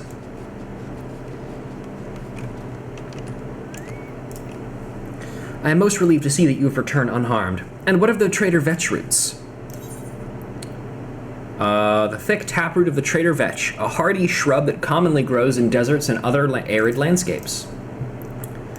Thank goodness, though it may take no small time to grind and steep these tubers, at least now I can contemplate my drought. Yet I find little comfort in that thought. Visions of my father all alone and in agony weigh all too heavily upon my mind for that. He's simply too proud to ask for aid of those around him, especially now he has put home behind him to organize his merchants from Highbridge. Please, Ruja, would you go and be a friend to him when no one else can? I promise I shan't be more than a few malms behind you with the remedy. I just need a few short bells to complete my remedy. Won't you keep my father company until then? You are sure to find him in Eastern Thanalan at the foot of Highbridge. Please await me there. I will not be long, I promise. You know, I get the distinct impression that her dad is probably actually, like, not sick. I think he's probably, like, fucking with her. Or maybe not fucking with her, but, like, trying to convince her to come back or something. That's my guess.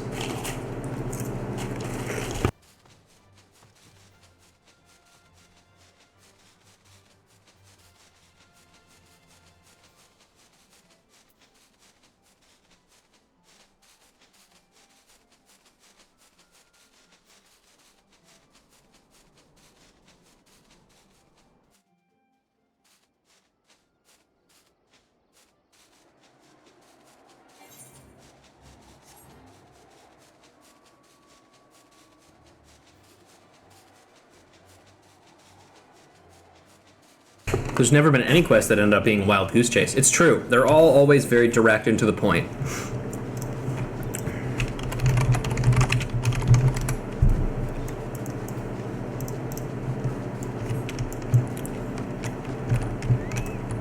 Hey man, you look fine.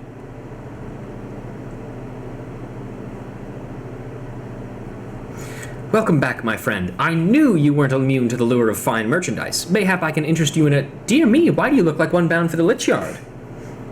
Are you dying? Slow down. A fatal ailment of the stomach? Me? Gods be good, this is certainly the first I'm hearing of it. Oh, great timing. Father, I have it. The remedy is done. Hihira, bless my soul, what brings you to these parts? I came to deliver the remedy. Please, you must drink it quickly, lest its effects be lessened. For you, my dear, I would swig anything swiftly. Just allow me one question beforehand. A remedy for what, exactly? It's an Alamegan infusion for the stomach, which does still ail you, does it not? Ah, yes, of course, that ailment. My girl, I'm afraid it troubles me terribly. A man can only take so much pain in one lifetime, and I'm nearly ready to cry mercy. Oh, here we go. Hang on, let me check something.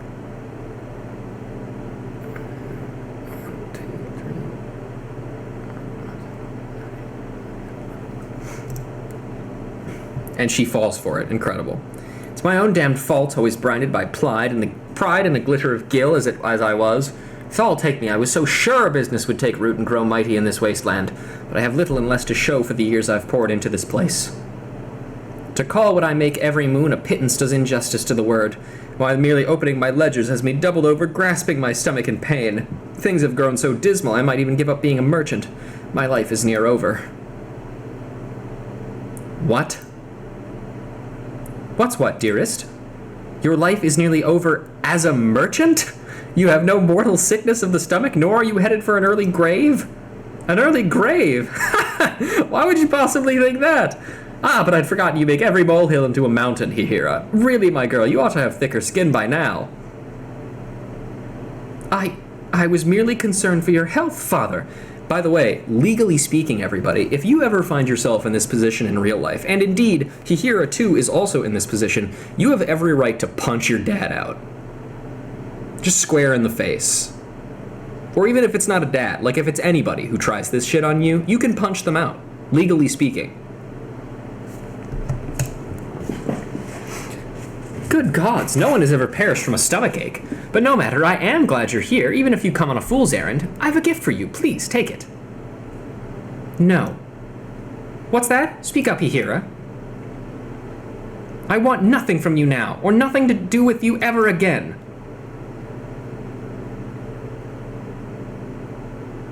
What in the name of the 12 has gotten into her? You should write letters better, man. But I never meant... Good gods, is that really what I wrote? Hihira has the right of it then. I've been a complete arse of a father, leading her astray with that letter. What was I thinking, calling her too sensitive? Fall take me, I must find her at once and apologize. But which way did she...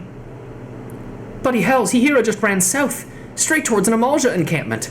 Adventurer, please, you must follow her and keep her safe from those lizard men. Sure.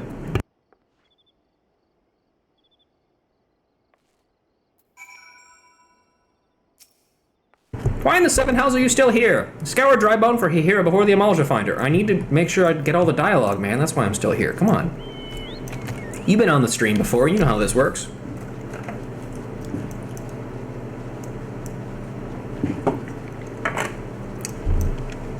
Oh, yep, there's the miasma of pain. Lizard miasma.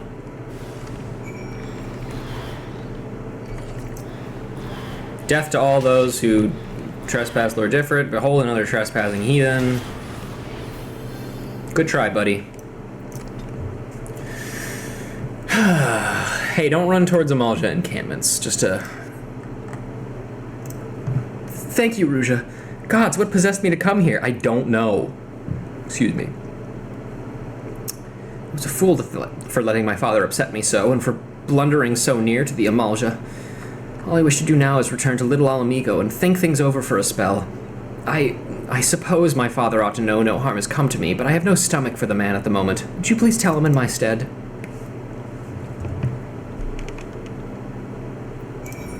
Nope, not that. This one. I want my Chocabo. You know what I should do? I should really be using the Magitech Deathclaw mount more often.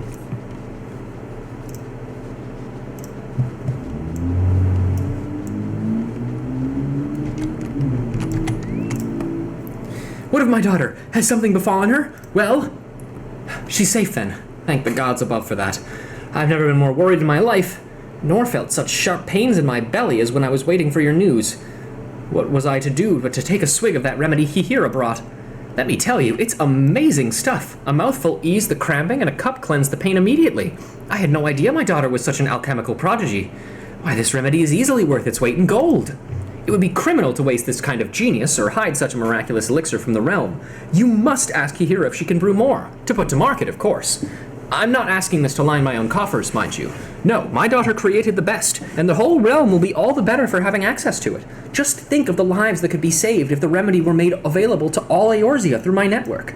Of course, my daughter won't believe my motives are pure, so I'd have you give her this keepsake. A favorite of my late wife's, as proof of my sincerity. She was a victim of the green rot, my wife. And for Hihira, imagine seeing the woman who bore you curled up in soiled small clothes, screaming of agony in her stomach half the time and sobbing the other. That's the memory of her mother Hihira carries. It's all good. Thanks for coming in anyway. I should have remembered when writing the blasted letter, but being the lackwit I am, I instead sent Hihira into a panic. Little wonder calling her too sensitive made her livid. Mayhap if I hadn't poisoned our relationship, we could have avoided this ugly business altogether. If only I had not driven the girl away by calling her a naive child all those years ago. All she wanted to do was heal the ailing in Little Alamigo, after all. You don't want for alchemical knowledge, but whence comes the gil for your grand crusade? I asked her. You'll die among the beggars if you try to save. You try to save if you're foolish enough to pursue such lofty ideals with no coin in your pocket. Ah, wonderful fatherly advice, eh? Well, to be fair, it's not the stomachache didn't kill her. It was the plague that caused the stomachache that killed her. I thank the 12 Hihira wasn't so easily swayed by my folly. And look at the healer she's become, crafter of remedies fit to save the realm, and trusted as a trusted friend to the Alamigan refugees she lives with in ways few Uldans ever have been. Hihira has grown into a wise and kind woman as her mother was, and hasn't got an ons of my avarice. She's more than earned my respect, and my blessing to live as she sees fit. So when you give her this neck piece, Ruja, make her understand how proud she's made me. Hihira isn't possessed of my desire for coin, and she needs to know how proud that makes me. Wow. What a turnaround for that character. Oh, hey, it's Kaiba? It's Kaiba. From Streets. You know the one.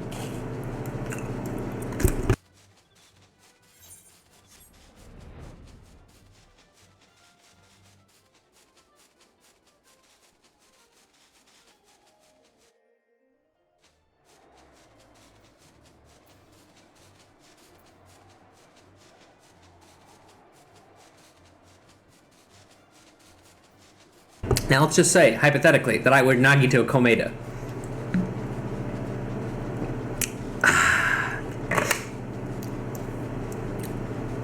Thanks for posting that image for everybody else, by the way, Hunter. I had forgotten to do it. Just a really fantastic way to make everybody dislike us.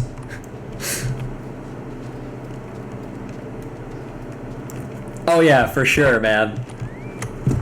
And because, I mean, like, you don't even know how much I dislike that character. Like, I talked a little bit about it during that episode, but, like, the real stuff, like, the real reasons why I dislike that character aren't going to come up for a long time in this series. So, like, you know. My father learned I am well. Did he... I talked to another friend about it, and he was like, he's so innocuous. Why would you do that to him? Look, my... it's because he's really not that innocuous. Like, if you look at what that character does eventually, it becomes, like, way weirder. Anyway, did he have aught else to say? Tarnished neckpiece, a simple band of silver links worn by Hihira's mother before she passed.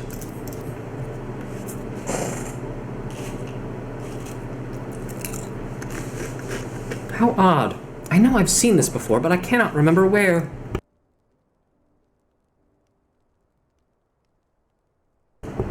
My father is proud of me? If that be true, his heart has grown less cold and calculating, and that he kept my mother's favorite neckpiece for all this time. My mother was the gentlest of souls, all tender smiles and wise words. Why, my fondest childhood memories of her stroking my head as I lay abed, and murmuring, "So compassion where you wander, and ever will kindness bloom in your wake." Were it not for my mother's teachings, I never would have learned the ways of alchemy, nor sought to save the ailing with remedies born of my study. But father never seemed to truly hear what my mother exhorted, though he asked her to counsel more than I.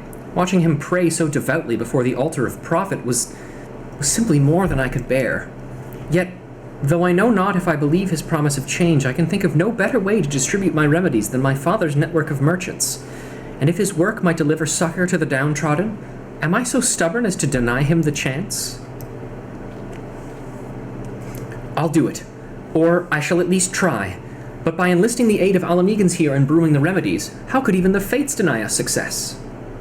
And after we have made enough to put to market, father and I will finally talk about mother, about my life after leaving home, about everything. Mulled tea, a pungent infusion brewed from several exotic spices and herbs, enjoyed in the Sultanate of Ul'dah. That's nice. Wow. Another good quest. It turns out once you get past all of the racist and, like, creepy sexist ones, these quests are pretty good.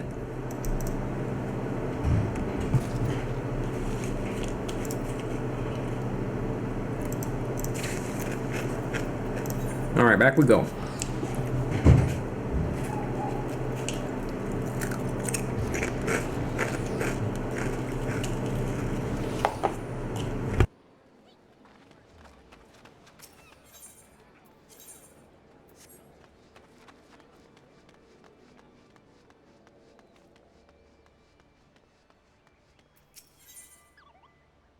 Dual personalities. The deputy post-moogle has a demanding yet satisfying assignment for you.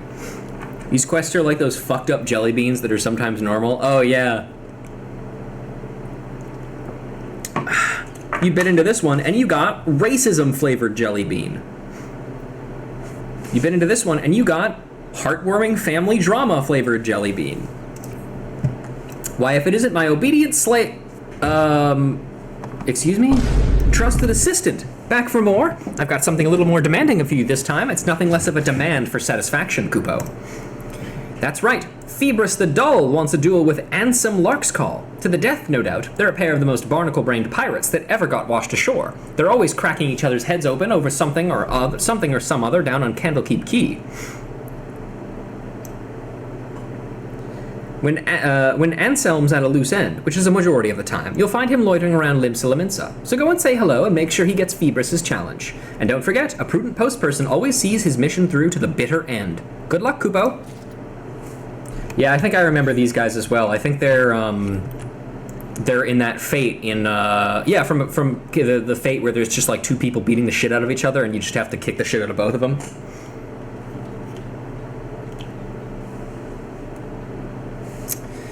Wait, hold on. What is this incentive to play Ghost Trick? I was saving up my channel points to get 69 mil and make you do it. How many points do you need in this goal? 69 million.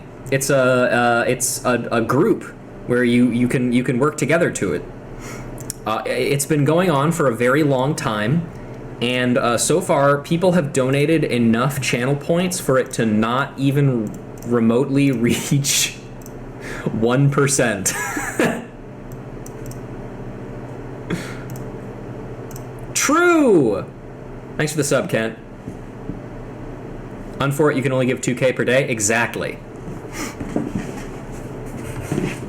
That's why it's going to take forever, and that's why it's never actually going to happen. But I'll keep it going forever until I decide I want you guys giving me, using your channel points for other things instead.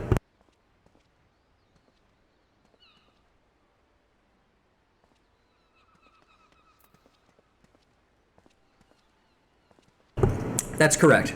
Then you will play Ghost Trick. And it'll be glorious.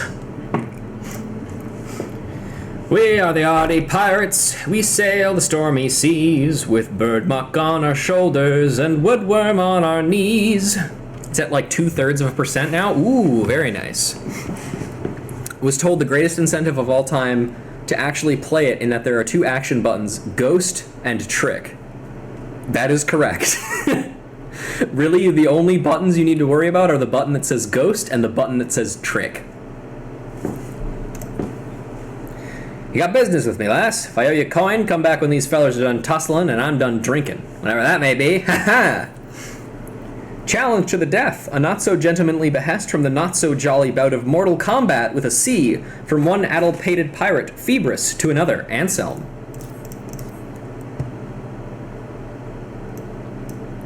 What in the 7 L's? I've found myself some new women what make that ale wench look like a puddle of puke. You can keep her for all I care. You and her was made for each other. Phoebus, you blowhard bastard. Thinks I'm gonna take that lion down, does he? There's a wench down in Candlekeep Key me and him been scrapping over for a while now. Ain't like she's a knockout or nothing, but a puddle of puke. That dog's got nerve. Any road, I know a woman what'll blow these wenches out of the water. We'll be need an arbiter for our little shindig. Think you're up to the task, lass? I bet you gold to guano the scurvy cur will be hiding his head in the drowning wench. You best come quick, or be mopping up his liver lily with a bar mat. There is a channel that I had over 1 million points in. That took a while. Oh yeah, I know it. It takes a very long time. That's why I put it at 69 million. Because the point of the Play Ghost Trick incentive is that I'm not going to do it. Because I've already done it. It's you guys who has to fucking play Ghost Trick, not me. I've already done it. I've done it twice now. 3 times even. And I'll be doing it on every console that I can. I have yet to purchase it on PS4 and Switch yet, but I will be buying Ghost Trick on PS4 and Switch. So I can beat it on there too. Lost all my Sajam coins throwing rock? You should have guessed correctly then, buddy. I don't know what to tell you. Just guess right. He's not trying to trick you, chat.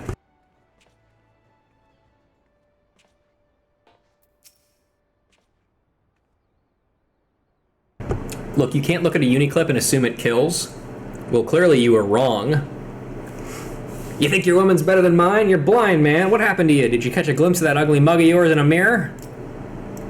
You got here just in time, lass. Any more of this contemptible sneak's shite and I'd have gutted him like the minnow he is.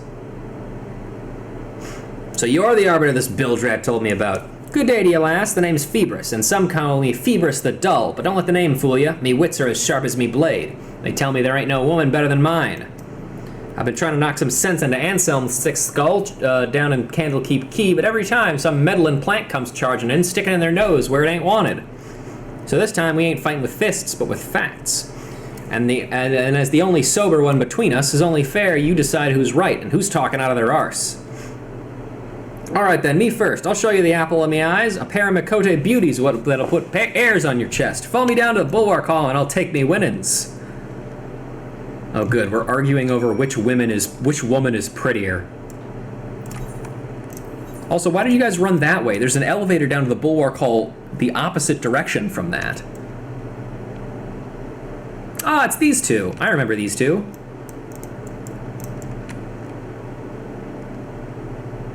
Yeah, I like them. They're cute. Ah, be still, me beaten heart. Get hold of yourself, handsome. Don't let these sirens tempt you.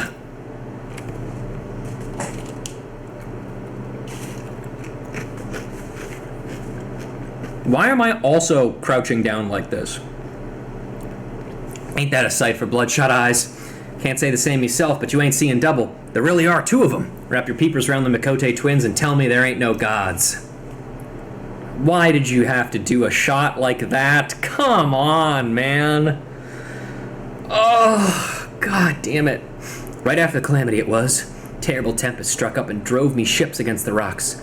Next thing I know, the boiling waves were dragging me under. I woke up with a head full of snakes, a mouthful of sand, and a pair of bright voices ringing in my ears. Oh, good, you did it again. Great, thank you so much. Aye, 'twas the Mikote twins that brought me back from the long sleep. Not that I knew it at the time, mark ya. One look at that coral air, the glowing skin in those eyes, you could drown a coral in, and I reckon I was swimming with the angels. 5 years it's been since I last saw 'em, but guess what? They remember me. Here I was, trying to get up the guts to go over to 'em, and what do you know? They call me over, ask me how I'm doing. Pair of tender-hearted beauties like them giving the time of day to a sun-baked scoundrel like me? Tell me them Mikote ain't heaven sent. Go on, lass, go and bend their ears. It ain't every day you get to see the charms like that up close and personal. Not on pirate coin, any road. I already know them. Like, I've done work for them before, man.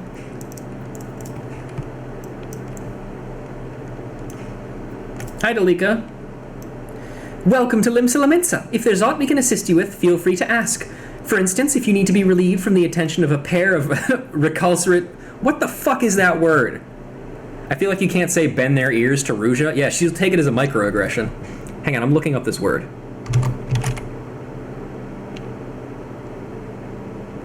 I swear to God, Norton, I'm gonna kill you.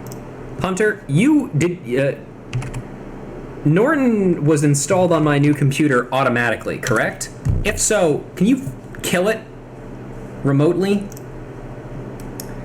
Okay. Recalcitrant. Having an obstinately uncooperative attitude towards authority or discipline. Boy, that is a word and a half, let me tell you. Recalcitrant, it's like when someone is calcitrant, but again, awesome. Thank you so much, Kent. Fuck, god damn it. You see, we might look all sweetness and light, but we're actually fully fledged yellow jackets. We're stationed here in Bulwark Hall not only to offer invaluable tourist information, but to keep an eye on certain undesirable elements who might disturb the peace in our fair city. Phoebus, the gentleman you were just speaking with, is a person of interest to our organization and is under constant observation. Several times of late, we've seen him lurking in the shadows, staring at us, waiting for his chance to strike. We generally deal with him simply by calling him over. A little informal interrogation rather tends to interfere with his nefarious schemes. Huh. Phoebus, the gentleman you were just speaking with, is a person of interest to our organization and is under constant observation. You do well to watch your back around him.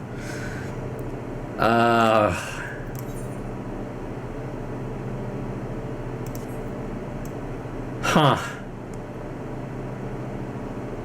Remember, kids, if the lady's being nice to you, it's not because she likes you. It's because she's actually a secret agent and you're an undesirable and she's trying to keep an eye on you. Or she's a service worker and that's like part of her job. Tell me, lass, ain't I right? Ain't they the most perfect creatures you've ever set your eyes on? Yeah, they're cops. What? I'm under surveillance! You mean they weren't flirting with me? They were questioning me? Not a pair of Mikote lovelies like them would pay heed to a grisly sight like you. Best stick to your own kind. There's plenty more bottom feeders in the sea. Shut your rotten bilge hole. They might have misled me, but they did it for a damn good reason. That attentiveness, that sense of duty, there ain't no woman that beats the Makote twins. Ha! Listen to that, the pitiful quaverings of a beached whale. You've been ad, boy. Follow me down to the fisherman's bottom and I'll show you what beats a couple of double-dealing Makote. I appreciate that he doesn't, like, immediately, like, go like, oh, well, fuck them then for lying to me. He's still like, no, they're still really pretty, and, like, they're doing a good thing, and that's great. Let's go, women.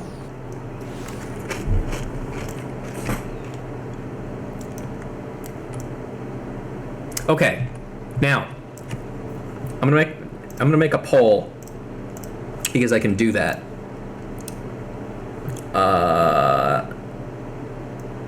Where's my...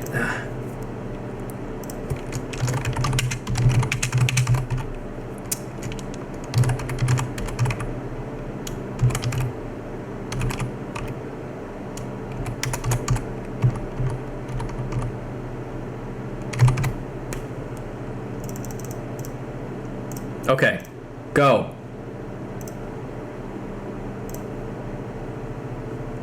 Which one is it? Which one? Which lady is the one that he's going to be talking about? Of these three, who is it? If you've already done this quest, then fuck you for voting. You're still allowed to, but, like, which one do you think it is?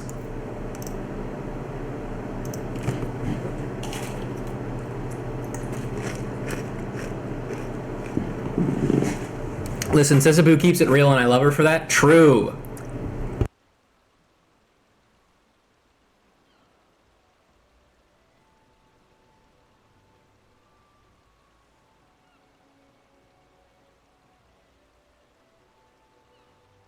I like the one widget somebody put on the Rogadin last. Was that you, Hunter? I wouldn't be surprised. Alright. People seem to think it's Sisapu. Let's find out. There ain't no woman would beat the twins, but that little Olafel runs them bleeding close. Such presence, such dignity. It is! It's Sisapu! I guess that makes sense because, like, she's the one that's, like, most obviously in line of sight, but I don't know. These ladies are pretty too.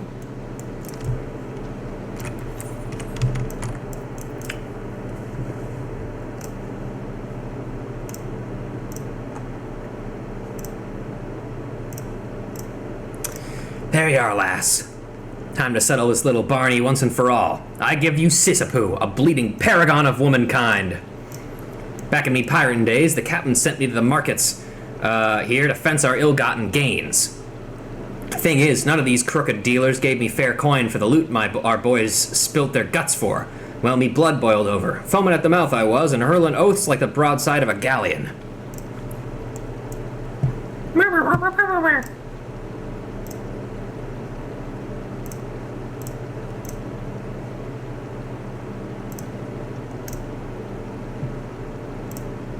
There we go. That's when Sisapu stepped in. Men twice her size are cowering in fear, but she squares right up to me, a raging pirate in full cry. Don't be a baby, she says. Get a grip, she says. Fair shook me to the core, it did. If any scoundrel should even think about doing Sisapu down, I'll fetch him a punch up the bracket.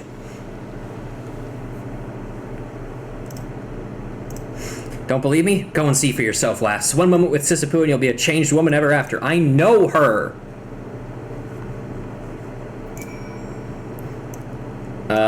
Yeah, okay.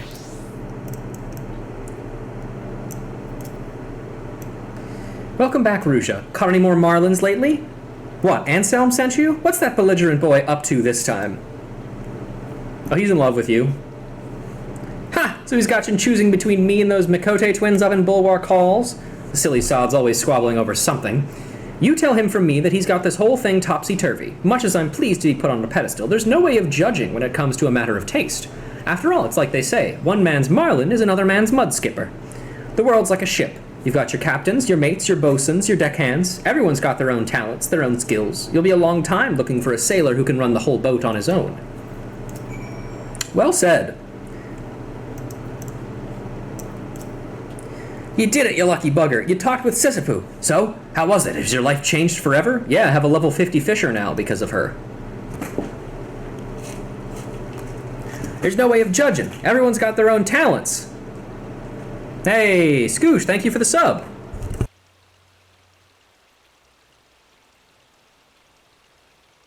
Please enjoy your new emotes. Like this one. There's no way of judging. Everyone's got their own talents. Well, blow smoke up my arse and call me a kipper. That ain't the most wisest thing I've ever heard in my life. That settles it. Sisyphus beats them twins hands down. Alright, that's enough. Time for you to make up your mind, Arbiter. But not here. It ain't fair with what Sisyphus said right there in your face. Let's move over to the docks, then you can give us your verdict. And this is what I've been waiting for. Time to wipe that smirk off of Phoebus' face. Come let us know when you've made your decision. Easily the most important emote. The Nina-mote. The Nini-mote. There we go, yeah. That's the one. Let me look at something really quick, just to check.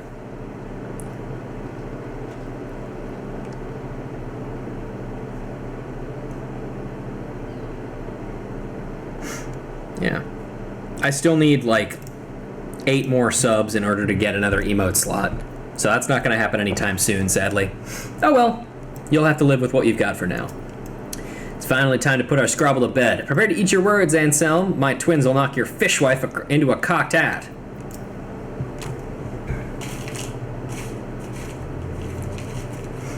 Here it is then, the moment of truth. Come on, lass, put us out of our misery.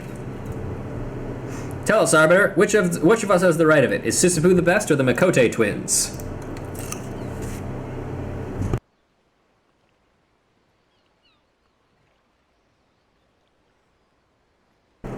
Uh-oh.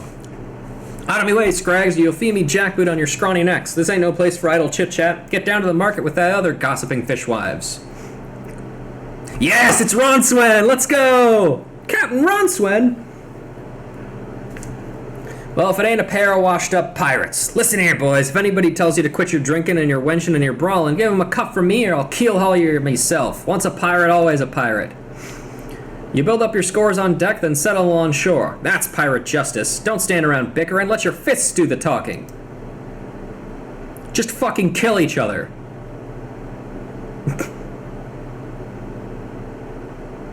My God, what a woman. He's literally me. Like a gulp of grog to a shipwrecked sailor she is. All this time I've been pining after them twins. I took me eyes off the real treasure. Aye, Sisyphus many things, but she sure as hell ain't a hard-drinking, hard-fighting pirate captain. Follow her to the bottom of the ocean, I would. I'm sorry to intrude on your little daydreams, but I really must advise you to come to your senses. Hi, Carvelian. What are you doing here? The only thing a boorish harridan like her would give you is a nice collection of lumps to decorate those thick skulls of yours. If this quest does not end with them going, oh, what a man! I can't believe I fell for Ronswen when I could have fallen for him instead. If that doesn't end with this, I'm ending stream here. Captain Carvelian! What in the 7 L's? Ronswen and now Carvelian? It's like a captain's convention around here. Aside from the fact that she's down bad for Carvelian? Nah, that's silly. Oi, Carvelian, you stinking scroat, what are you saying about me? Nothing, my dear, simply removing the scales from these poor fellows' eyes. Mark my words, gentlemen, an animal starved of affection grows desperate, and in its desperation, dangerous.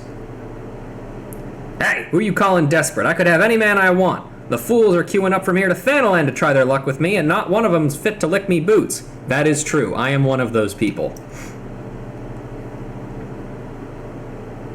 So that's how it is. Should have known a goddess like her wouldn't look twice at a second-rate deck scrubber like me. Not when there's a living legend like Captain Carvelian around. Now, my good man, I think we have a most grievous misunderstanding. I'm as green as a goblin. What I wouldn't give to be a pirate king off to a secret rendezvous with me corsair queen. Like something out of a fairy tale it is. Rendezvous? Have you lost your mind, man? I do believe I've wasted quite enough time with you imbeciles. I have important business to attend to.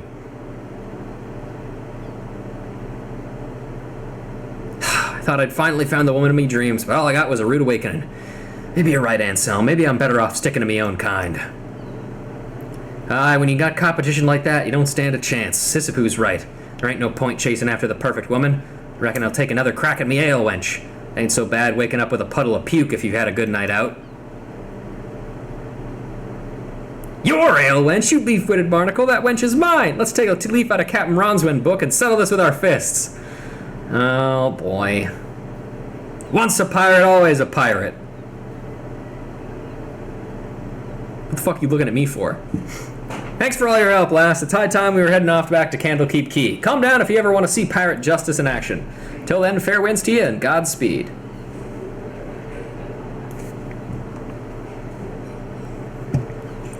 I'm not reading that again. It's the same song. Well, that was nice. Unfortunately, I will be ending stream here because Carvelian, they didn't fall in love with Carvelian 2, so, you know.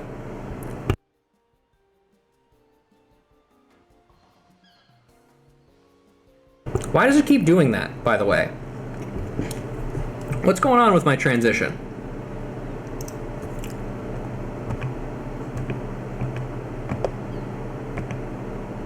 I'm kidding, by the way. We're not actually ending stream here.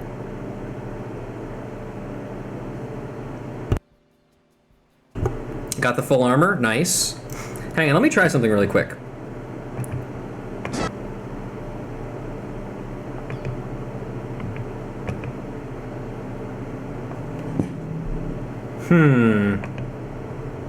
That almost worked. Sure did. Let's see. Okay, now it's not even just, it's literally not even playing them. Okay, well, I'll figure something out later. That's another thing to add to my list, I guess. Speaking of which...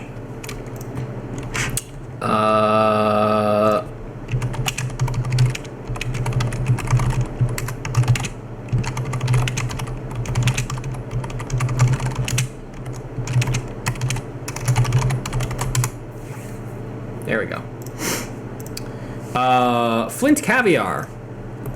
Salted eggs and the rare emperor fish. Once referred to as black diamonds, the eggs are a delicacy that can only be afforded by the wealthiest of connoisseurs.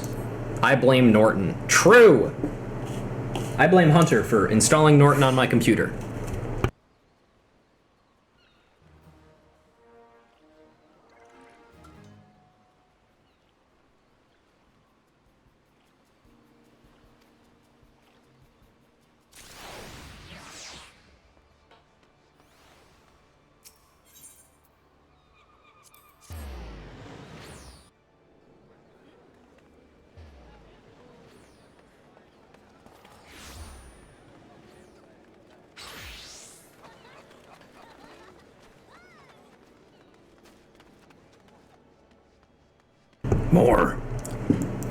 More quests. All right. Past is a story we never tell.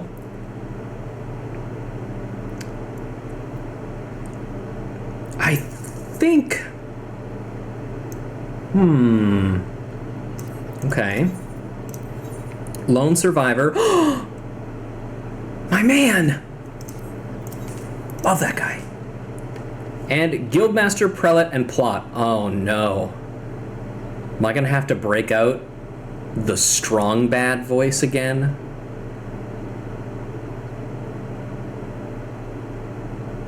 I think I might. Well, let's save that one for last so I don't shred my voice to death. We'll do this one first. Oh, I also forgot to read the actual quest text. That's fine. My trusty companion, I have an interesting delivery for you. A regular missive for an irregular addressee. A traveling merchant, Kupo.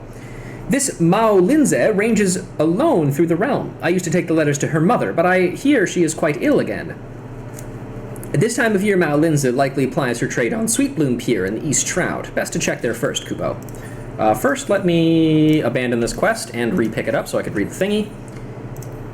Letters are the most eloquent in which in what they do not say, and the tale that is behind this wordless missive could fill many a parchment scroll. All right, off we go.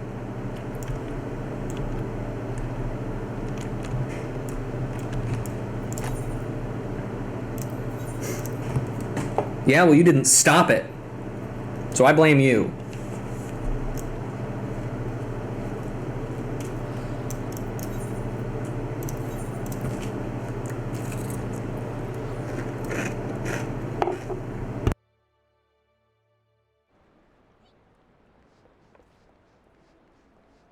How am I supposed to get rid of it if I'm lazy?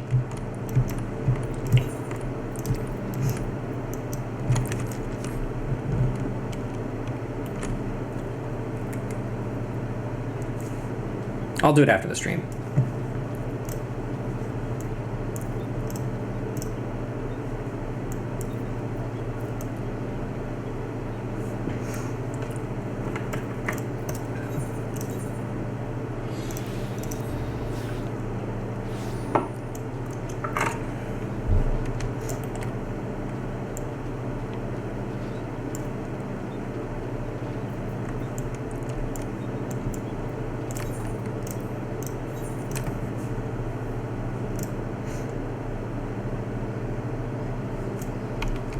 Ah! Horrifying. Hello! Hail, adventurer! Some melting mushrooms for you today? Put you in the mind to play? Or honey in the comb to still the thoughts of home? A letter for me? Marked heavily for an envelope and some parchment. Markedly heavy for an envelope and some parchment. Gil. Nothing but cold Gil. Damn you, Urha. Let you think me ungrateful, adventurer. Keep in mind that this is from my sister. My sister. And still, she thinks it me to send nary a word. Urha ran off after mother's second illness. She was ailing and I was but a child, yet Urha left us to fend for ourselves. Or so I thought then. 2 moons later, she began sending Gil. But never a word, not once. Mother ails no more. I was by her side. Urha's Gil brought her teas of silver vine, and mine a soft, clean bed and a fine troop of mourning women. I am alone now, and grown, no longer a bewildered child that awaits in hope. I must find Urha, and I know I cannot ask the Whalers. Menfina has sent you to me. She was last seen in South Shroud. Go to these spots I've marked on your map. If you find her, give her this letter. Her name is Urha Lise, or was at any rate. This collar I wear is a match for her own. She still has it, I am sure. We keepers of the moon are sentimental. She was last seen in the South Shroud. Go to the spots I've marked on the map, and if you find her, give her this letter. Okay. I have a sinking suspicion that I know where her sister is and where she is getting the money from.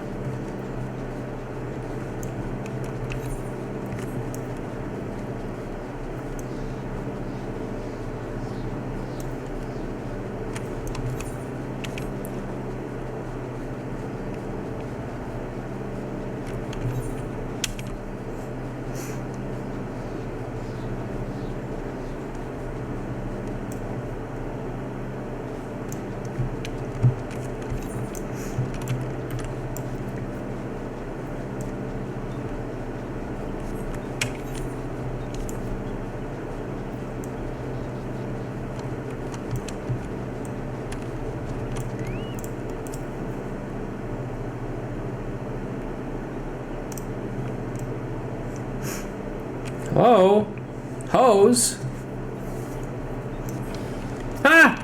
What are you doing on our turf? You're a turf?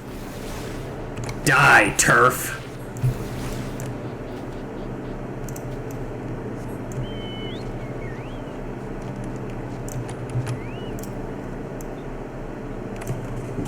She had the bangs for it.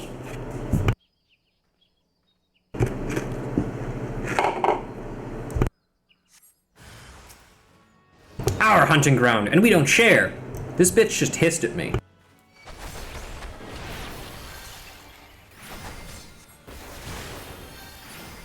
She's a tail chaser. Literally chasing tail. Incredible. Cats do that sometimes, chase tail. Hey, they got that in common with humans, you know. Hi, Emily. Please, I've a Oh wait, hey, my bot is working. Huh?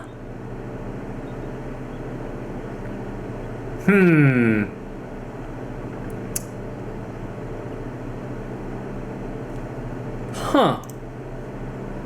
Well, that's interesting. You guys want to know what I did to fix that? Nothing. I didn't fucking do anything. I also need to update that copy pasta there.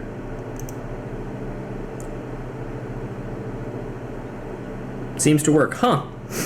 Okay, it just fixed itself then. That's cool. Die wailing, little Lancer. We recognize no laws, neither of men nor of elementals. We take. What we want, we take. That is freedom. That is our way. Who goes there? Luigi wins by doing nothing. Probably another whaler that wants a dance, my lady touch me not. Let her join her friend, the family man. Don't want to play, eh? Then you should have stayed in the barracks.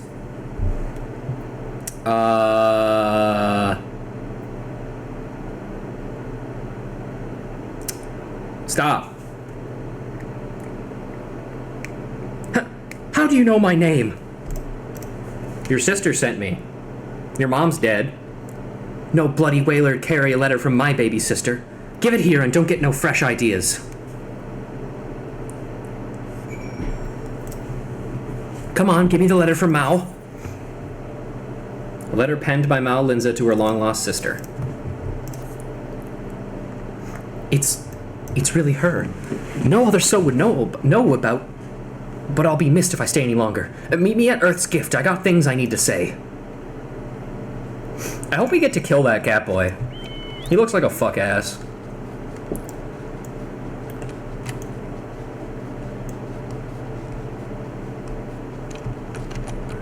Hi. There you are. Had to sneak around a bit, in case that wasn't clear. The King's Law said we've no family outside the forest. But I guess that's almost true for me anyway, if Ma's gone. What do you think a young girl had to do, huh? To feed a bedridden Ma and a sister barely out of swaddling cloths? Bad things, adventurer. Bad for me, then bad for them. I was beautiful. Then I was brutal, like a beast. A whaler caught me at my trade, pink-cheeked little miss. All she saw was a thieving strumpet to drag before the hearers. So, I took the roses from her cheeks, made them bloom on her fine green doublet.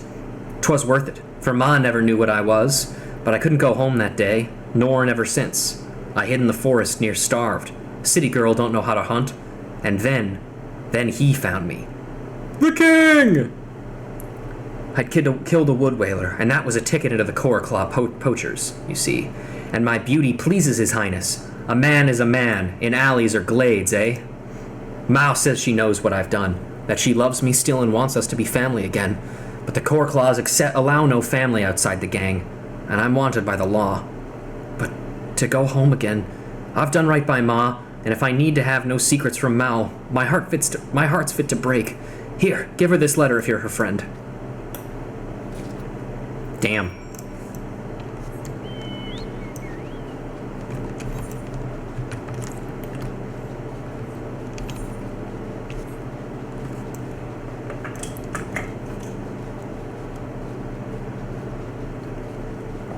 Oh, you know the king is a fate boss? The king!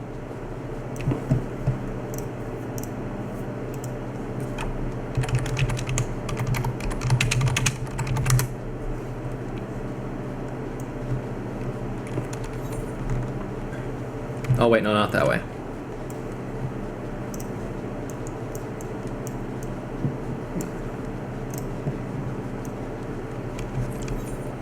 We haven't learned his name yet, so I can't look him up yet, but I will take your word for it, Otaku.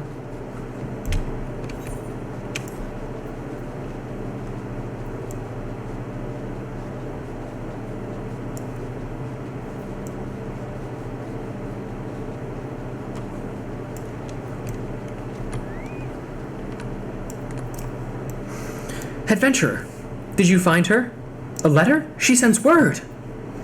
A letter penned by Linza to her sister. Urha wants to see me. How long have I dreamed of this? Adventure, is it true that she is one of the Coral Claws? I feared it was so. That man, the one who calls himself the king of the Coral Claws. King Poach, growing fat on stolen game, stolen family. The men of the Keeper of the Moons live a wanderer's life, for they are at their best in small doses. Women and children keep the hearth, ply various trades, and accept game and visits from the menfolk. But King Poach denies women this God's-given rule over matters of the family. He forces women to live with him, forbids them to see their sisters, mothers, aunts. Most unnaturally, they lie with him and him alone. He calls this abomination a family of the Coral Claws, and thumbs his nose at the elemental's will. He goads his poachers to slay a whaler, to bind them to the gang. So terrible all their crimes that all Keepers of the Moon feel the suspicion and fear cast their way.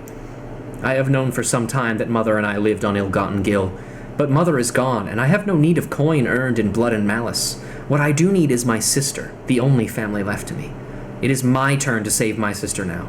She says that she will meet me on the upper paths. Come with me and help me persuade her to leave the Coral Claws.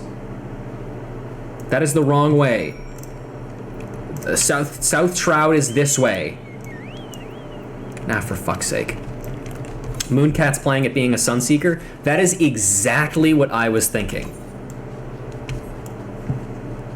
Also, King Poach? Dude, this is such a fucking lame name. Why couldn't you name yourself, like, Tharion's King Regulus or something, and have the ability to target a machine or Tharion monster in the graveyard and equip it to this card? And then have the additional effect of you can tribute a card on your field to whenever your opponent activates an effect to negate it. And then have the additional effect of that effect is inherited by any monster that has this monster is equipped to it. Why couldn't you just be that, huh?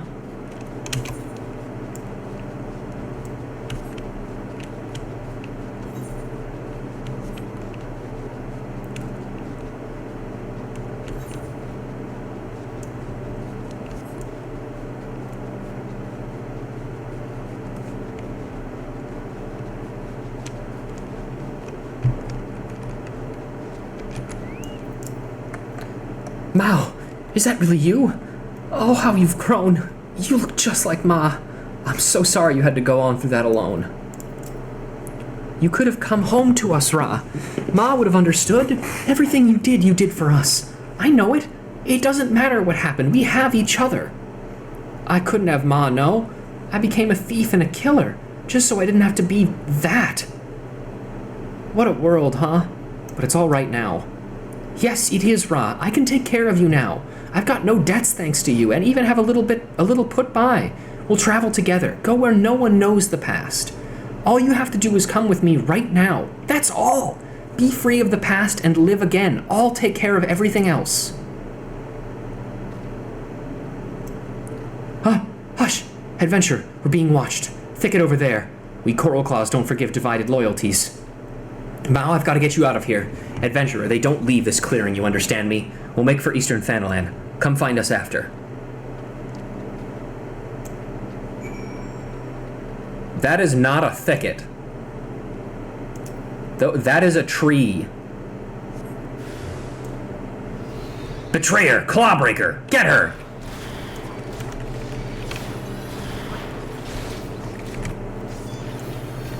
Motherfucker stunned me! Don't do that. Go away.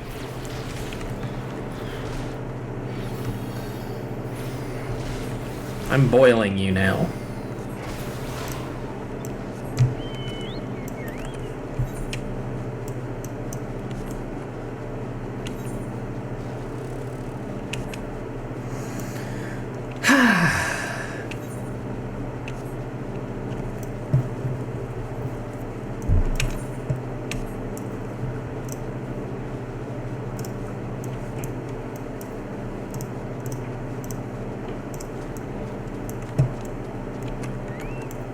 Hi. Keepers of the Moon, eh? Were up to me, I'd hang every one of you. Let the 12 sort out the claws from the rest. Now stand with your feet apart. Woodwhaler checkpoint. Sir, we are in something of a hurry, if you'd let us by. Adventurer, what now? Stopped him cold, eh? Now here we are. I'm trusting you to take care of my sister. You there! I name you as one of the Coral Claws. Balsam Rose, also known as Blood Rose, also known as the Thornless, also known as Lady Touch Me Not. No, I'm not those things, I swear it. I just wanted to see my sister, and I just need to go home. Just like a keeper. Come quietly, or this'll go worse for you. We're gentlemen here, compared to some of the lads you could have met. A pretty thing like you, I could... Oh my fucking god, dude, come on. Oh, you're one of the King's Claws, all right. What's the matter? Better hanged than... I'm killed! No! Dude. This guy is ugly. Holy shit. This is your king? This guy? Looks like a fucking medieval page.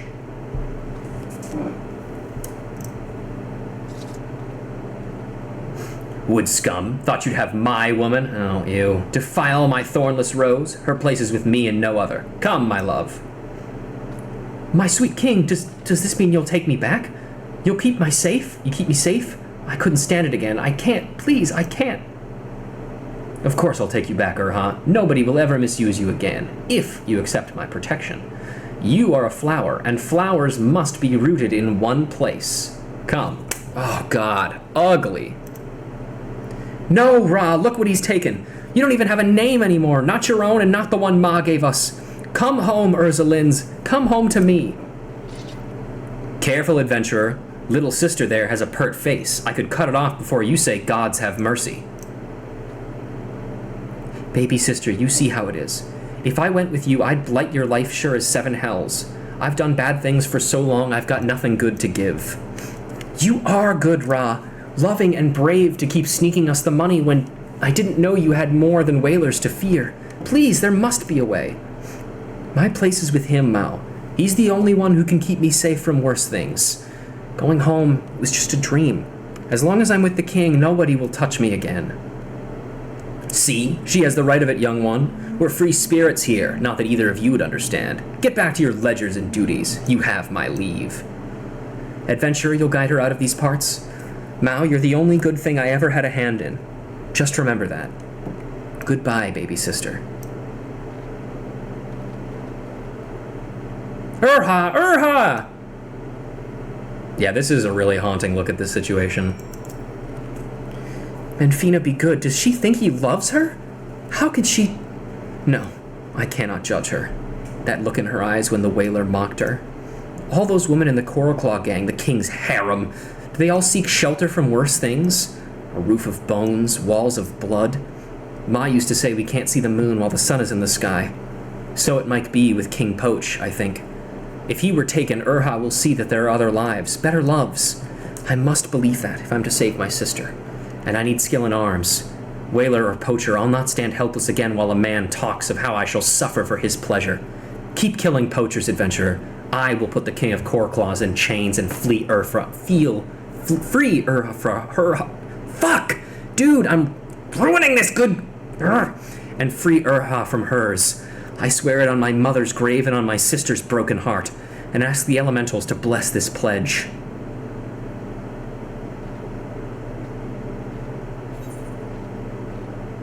Wow. That was a really good fucking quest, dude. Holy shit. Triple cream coffee, freshly roasted ground coffee beans, percolated to a perfection and mixed with an equal amount of thick dairy cream. Bacon bread, soft dough mixed with thick sliced bacon and twisted into a pattern remembering a sheaf of wheat. Haddock dip, thick salty dip made from puree of haddock, raw egg, and mashed potatoes, favor of Rogadan tribes hailing from the North Seas. Bacon broth, though technically a soup, this XIV dish consists mainly of large slabs of smoked bacon boiled with several other lesser ingredients. I'll take the coffee. I think that's one of the only one of these quests so far that hasn't really been, like, a happy ending? Like, that was just pretty much outright, like, a not good outcome.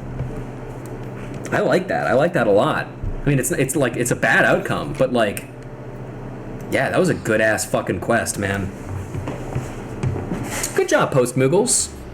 Every dog has its day. One moment.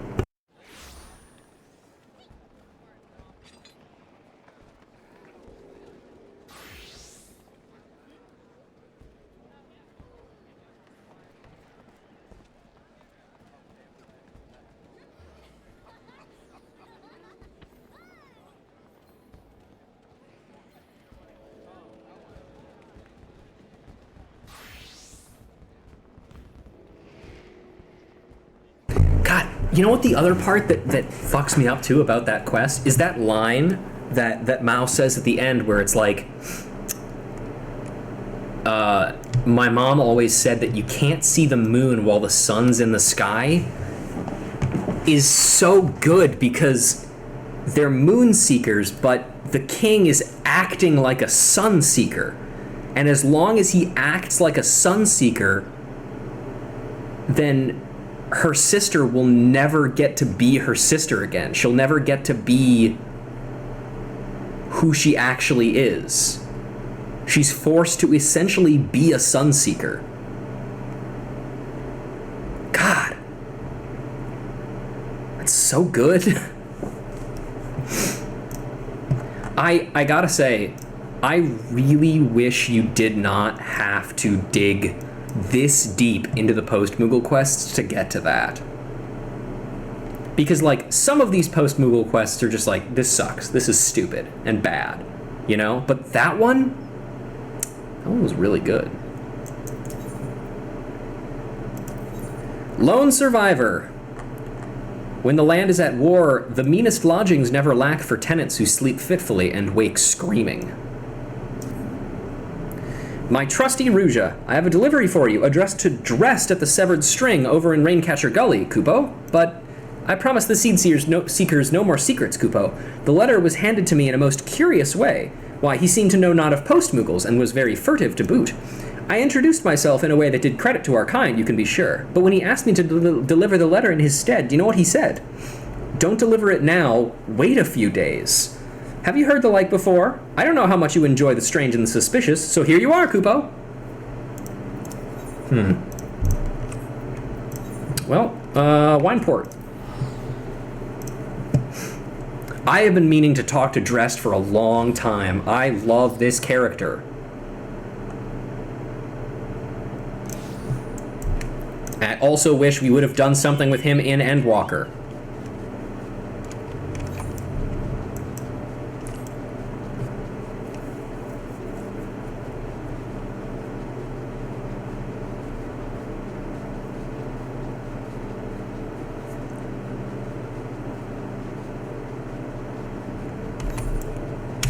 Here's an idea. I have a great idea for you guys. Dressed can be the next custom delivery person in Endwalker. And you help him fix his fucking house up and get his life back together. That'd be cool.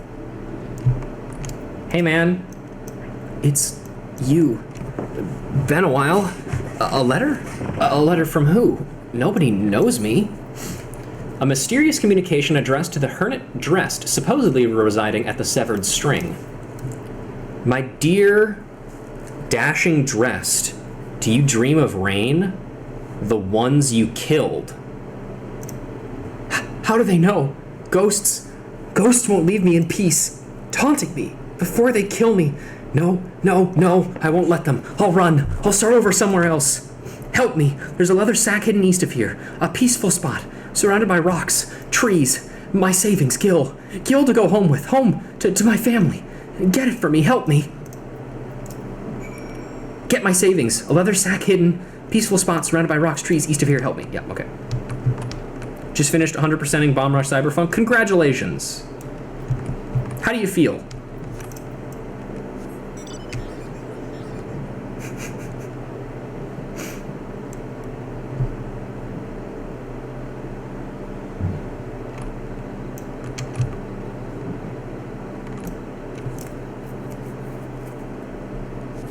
Got it.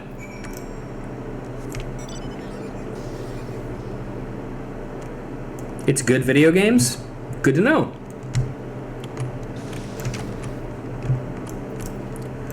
Did you find it? Did you find the leather sack? Yep, worn leather sack. Inside rests Drest's fortune, though it is considerably lighter than you would expect from a hoard.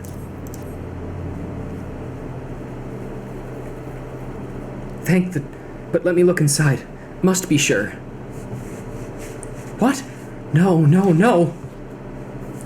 Just a dream. Let me wake. Oh gods, have mercy. You see it too? No dream. A bloody helm, black blood, old blood. Edom and me, by the majesty of Garlemald, never to desert. Edom and me. Ghosts. 3 years, not a single night of peace, and now they rise. Help me, they're watching right now. I have to get out of here. Go somewhere else, just for a short while. Then I can go home. I'll go out the back and you go out the front. Meet me near the abandoned house in Lower Lenosha. You know, the kobold squat, the House of Sticks. Must be careful. I'll go after you leave. The House of Sticks. Meet me near the House of Sticks. I think about Dress too. You know how... Not to talk too much about Endwalker, because there's a lot of really good stuff in Endwalker. But you know how, like, in Garlemald, you get to kind of see people's reactions to you, like the things, like Garlemald people's reaction to you as the Warrior of Light for the first time, and they're all kind of like, oh god, you killed all my friends in the Praetorium or whatever.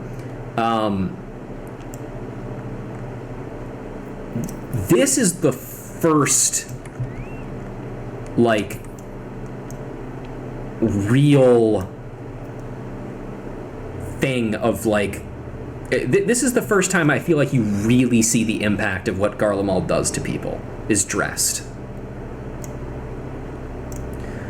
You'll clean that helm tonight, worm. Lick the blood and brains off of it while we drink the wine bought with your paltry hoard. Once a craven, always a craven.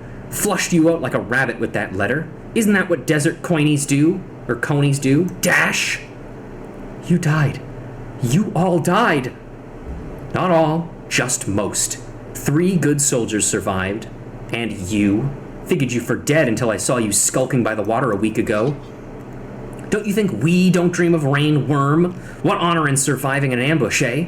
3 years of disdain. That ends when we hands over a deserter to the cudgel man. You a friend to this scum? You ought to pick them more carefully. Your blood will paint my path to glory. No, my friend. I don't think it will.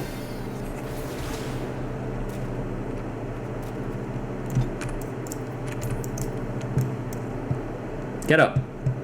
I'm kneeing you in the face right now. I apologize.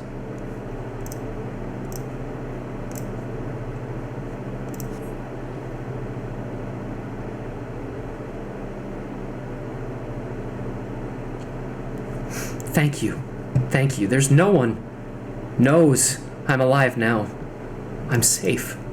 I was in a ute of Garlean scouts, a maelstrom ambush in heavy rain 3 years ago. I thought I was the only survivor. It didn't feel like desertion. It felt like dying. You heard what they called me. Dashing dressed. I never tried to run before that night. They kill you for that. It's from before. In the desert, Why did you protect me? We're not kin. Look at me. I'm barely a man. A broken, craven thing. You decided I should live. How do you do that? I can't even decide some days which foot to move first. Do you think I can be well again? Decide to live? Not just be afraid to die?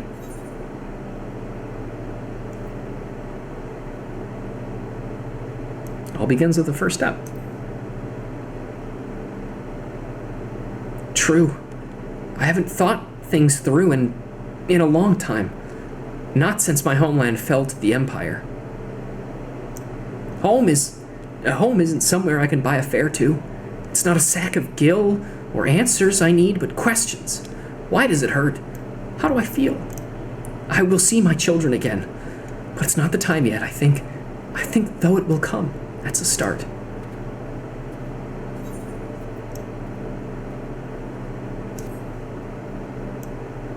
Wow.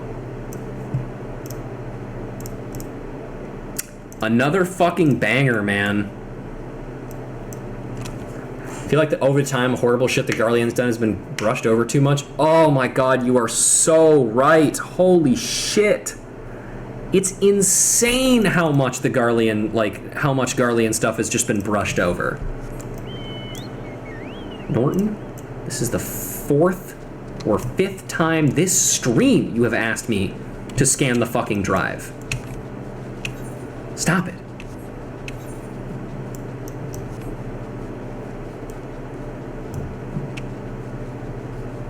But yeah, especially the stuff that Gaius did has been glossed over way too hard. Like, do you remember the story? You remember when we were freeing our friends from in Mordona, like from the castrum there? And we listened to that story that the guy whose name I forget, the guy who's working with Sark Malark, the story he told about how he, his wife, and daughter were escaping from a Garlean concentration camp, and they were about to be caught, and instead of be caught, his wife and daughter killed themselves instead of letting themselves be caught because it was just too horrible to be caught and be put back in there again. You remember when that was never brought up again? Mom and sister, not wife and daughter. Okay, yeah, sorry. But, you know, point still stands.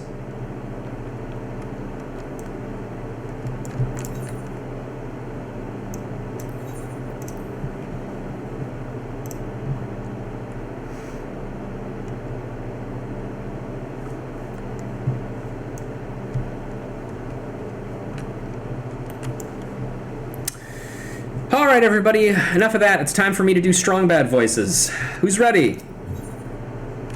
Guildmaster, Prelate, and Plot. I'm not salty about how EW handled it exactly, just mad at the point Garlemald was already nearly retconned away. I agree. I think the way that... I think Garlemald specifically, once again, apologies for talking a little... I'm going to try and talk as much in broad strokes as I can about Endwalker to avoid spoilers for this series specifically, even though most of the people watching this series have already played Endwalker. I don't think... But, you know, on the off chance that somebody does find this series and it hasn't played through the game, but just kind of wants to experience stuff, like, I don't want to take that from them. So, like, I think Garlemald was probably the best part of Endwalker from a story standpoint. I think that part was unfucking rivaled in how good that part was. Everything about it was so good. Like, learning about, like, Garlean, like, civilians, how they see the war, seeing the aftermath of what happened to Garlemald and how people like were physically almost incapable of blaming Garleans were incapable of blaming their royal family for the problems that they had. They were like, no, this had to be this had to be the others. It had to be other people who did this to us. And then, like, oh god, that shot at the end with like the flag and the blood on it, like, mwah, perfect. However, if I had to come up with a complaint for it, my complaint about it is the fact that Garlemald got this stuff before the places that Garlemald had caused all that pain in got something like that. Like, we got a little bit of that in Stormblood, for example. But there's something like... It's a good way of showing what generations of propaganda does to a people. Exactly, yeah. And it's a continuation of my favorite part of Stormblood, which is showing what generations of oppression does to a people. it beats them down until they're not people anymore. And the problem with the way that this game depicts that is it has this callousness towards the people that are beaten down that just means that they don't get the same level of time in the spotlight that the oppressors get. Because, let's be honest, the oppressors are also facing problems. They're facing massive, huge problems in that forced them to become the way they are. And that doesn't excuse what they did, but it's interesting to explore those things and get to the root of them and figure out why they happen. But I don't feel like you can do that if you just kind of gloss over and ignore the problems that the oppressors caused as a result of what they've done. I apologize if I'm not phrasing this very well, but the mistreatment of Alamigo in the story is one of my most hated things about this game's story. It is just not handled well at all. And I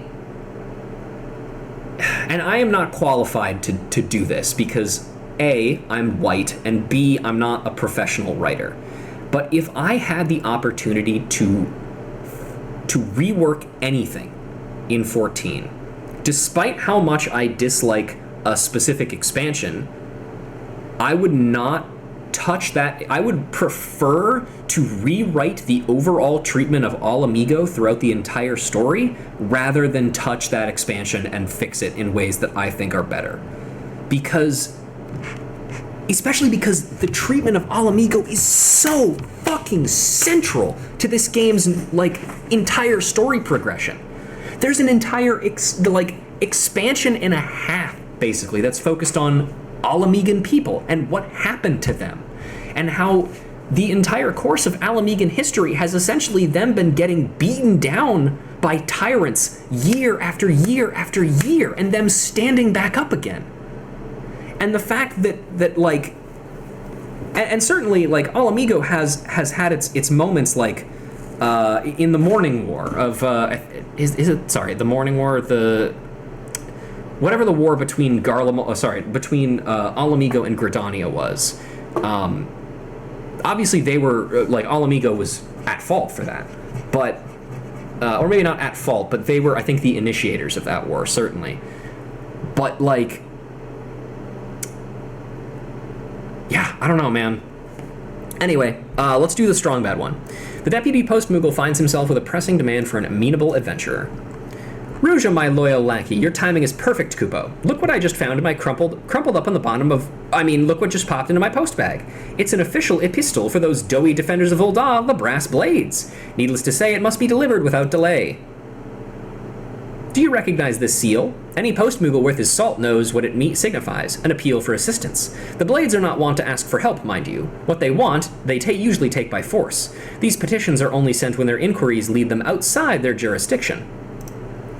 This one is addressed to Kokobuki, master of the Thaumaturgist Guild. Those blades are nothing if not plucky, I must say. If I suspected a thaumaturge of any manner of wrongdoing, I would stay well away. So hurry to Ul'dah, Kupo, and deliver the message before it's too late. I expect you're wondering how a letter from the Brass Blades of Ul'dah to the Thaumaturgist Guild in Ul'dah has ended up here in Limsila.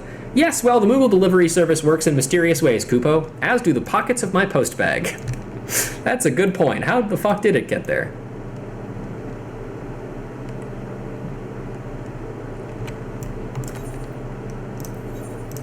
Alright, let's get over there. Let's toss off all this talk of... excuse me. All this talk of oppression and...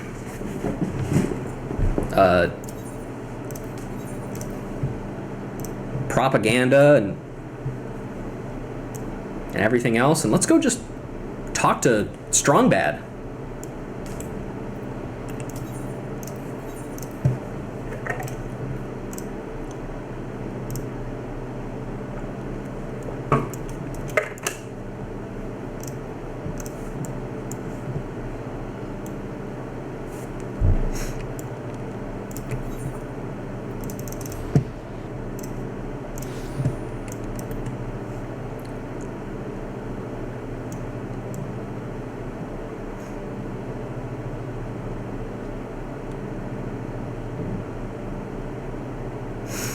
Alright, let me rev up the voice.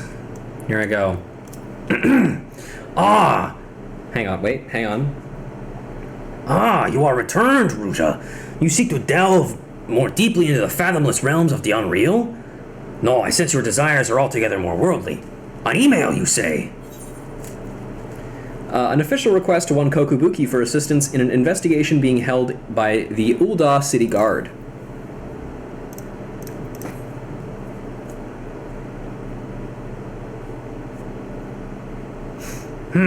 Seems the name of our bonekeeper, Prelate Yayake, has been mentioned in connection with a Brass Blades investigation.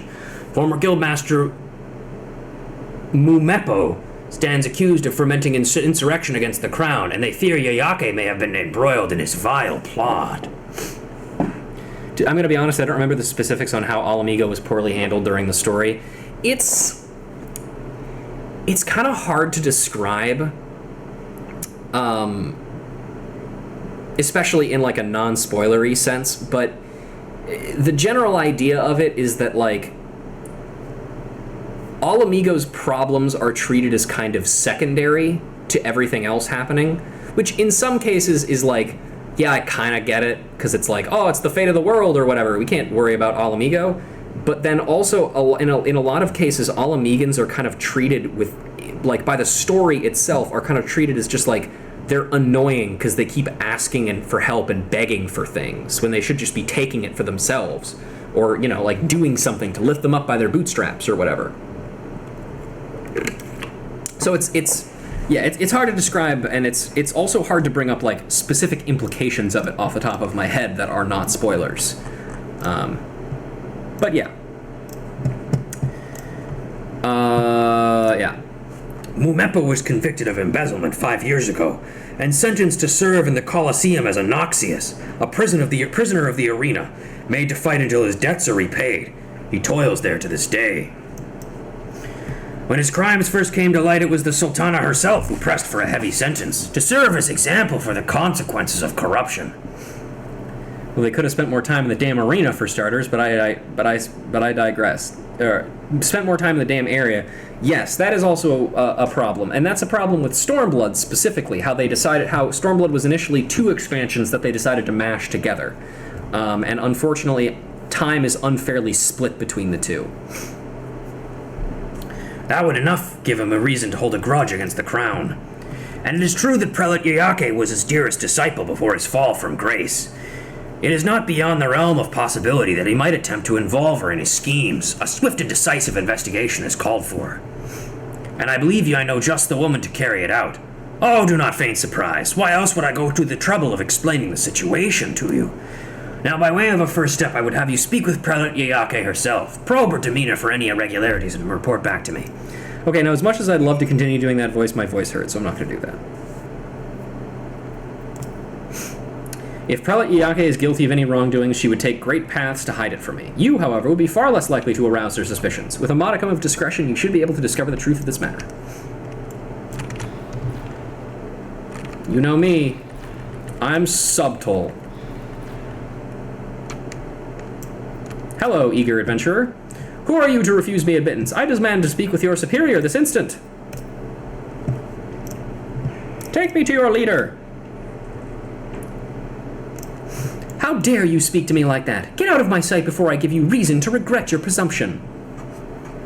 Oh, my presumption? I only presume to be able to enroll in a guild without being turned away by a bloody receptionist of all people. Your guildmaster will hear of this, you mark my words. Mark my words, rather.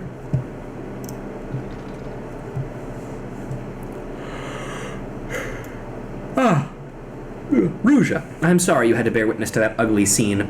Such altercations may seem unspeakably petty to a woman of your experience. I find that I'm quite a loss as to how to deal with this latest cross of initiates. Most are wholly oblivious to the dangers of thaumaturgy.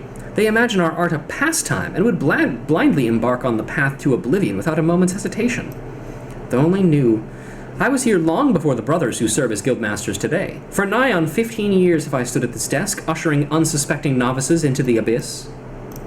I have seen too many souls corrupted by powers they did not understand and could not control, so I have taken a stand. Any aspiring initiate who I adjudge to lack the necessary aptitude, I turn away. If that goes beyond a prelate's prerogative, so be it. Too often have I seen the spark of enthusiasm in a novice's eye turn to the conflagration that consumes him. I could not simply continue to stand by and do nothing. You may report my conduct to the Guildmaster if you wish. I believe that what I have done is right and will take full responsibility for my actions. It is for the Council of Guildmasters to decide whether or not my conduct goes against the dicta of the Guild. Final judgment on the matter would fall to the eldest of the brothers, Master Kokobezi, I think. Are you sure? I do not know how my deeds will be judged, only that they feel right. The rest I leave in the hands of the Guildmasters.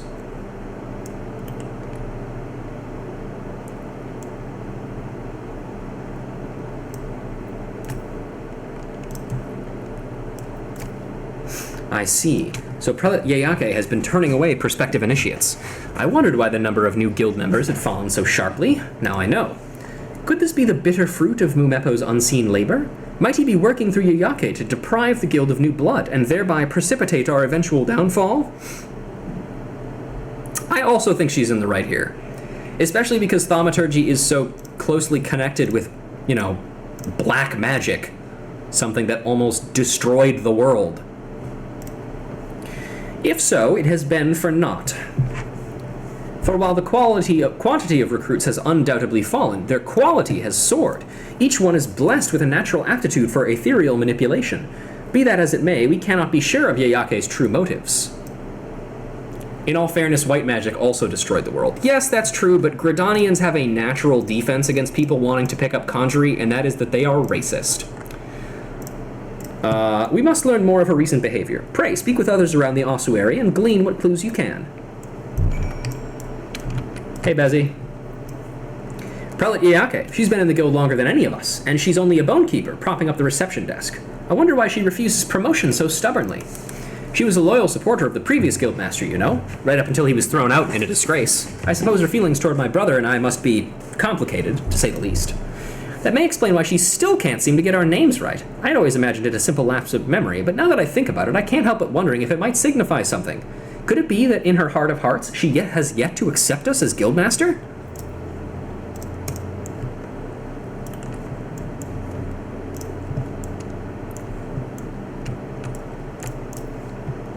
So you wish to learn about Prelate Yeyake? There is but one thing to tell. She breaks her fast on thaumaturgical tests and sups on treatises. Mayhap literally, if guild librarians are to be believed. According to them, she has taken several weighty tomes from the ossuary and has thus far failed to return a single one. Just what could she be doing with them? Well, I'm guessing she's probably standing on them to reach high shelves.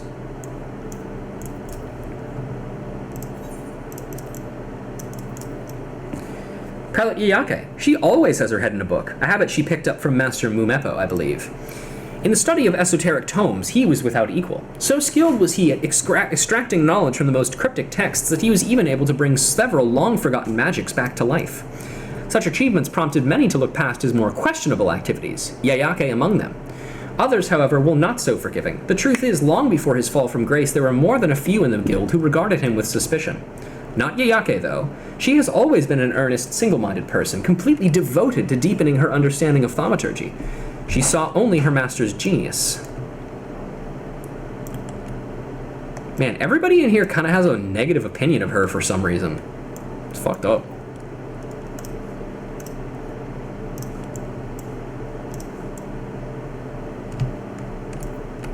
Oh, you. Sure. Oh, gods, I'm good for the money, I swear. Just give me a few more days. What? You want to know if I've seen Prelate Yeyake? No? All right, yes. I've seen her a couple of times, heading through the doors over there, looking all shifty. Stuck out like a sore thumb, she did.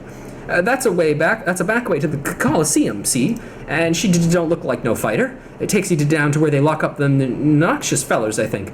Maybe she's been paying one of them a visit?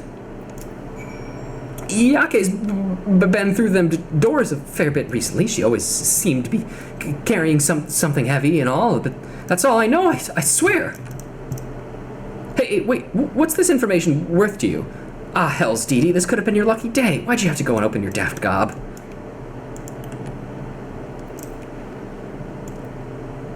Yeah, she's just autistic. That's fine. Same, girl. Love esoteric tomes.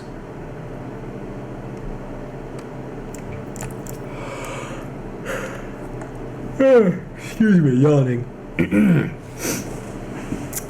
My little bird returns. Tell me, what information were you able to gather about our prelate?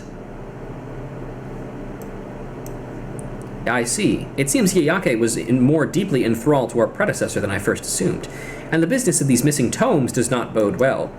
Mumepo was renowned for his almost preternatural ability to piece together scraps of arcane knowledge from the most moth-eaten manuscripts and bring long-lost sorceries back to life. If, as it seems likely, Yayake delivered stolen tomes to him, he may at this very moment be endeavoring to reawaken some dread magic with which to exact vengeance against the Sultanate. But without knowing which texts have been taken, we can only guess at his intentions. Hold on a moment, did you say the books had been removed from the guild's private collection, did you not?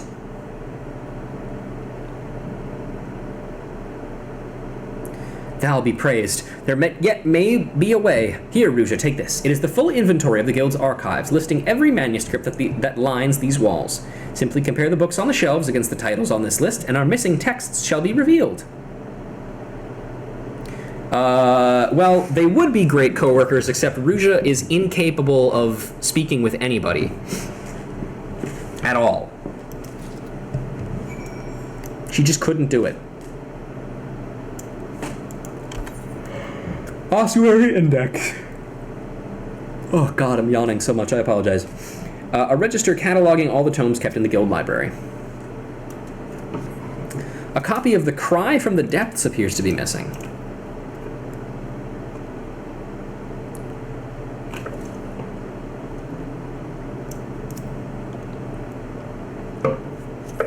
Copy of Thaumaturgy, The Yawning Abyss appears to be missing.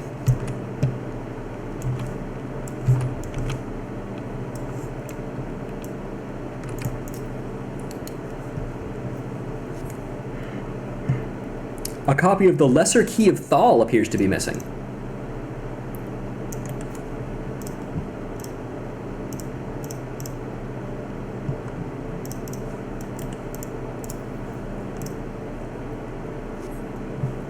A copy of The Troth of Kings appears to be missing.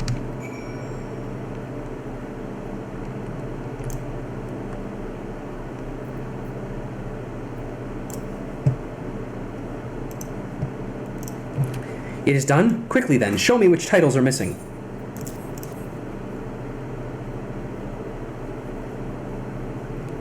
It is as I feared. All the missing volumes are work which held a special fascination of our former guildmaster. It is all but certain that he requested them.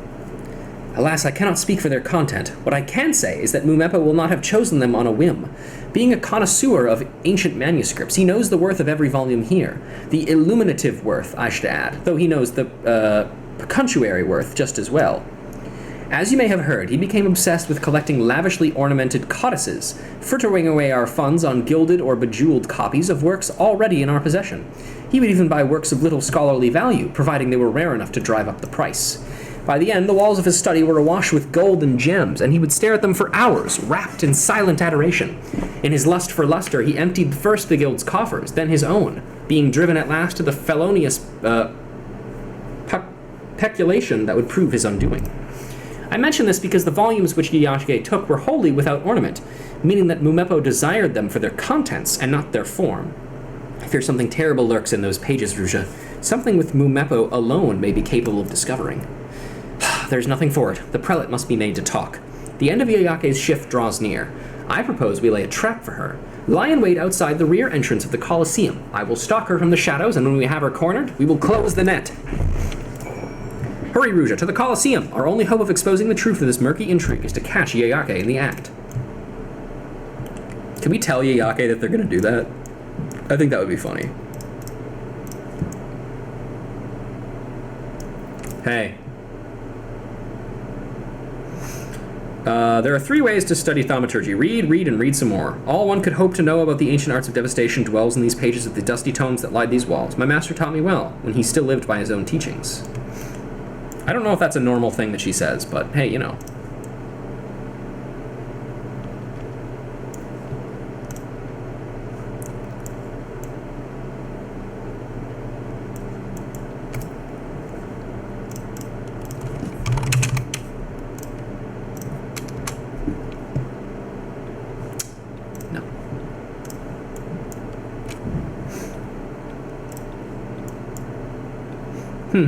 Holding back to this guild so soon, prelate?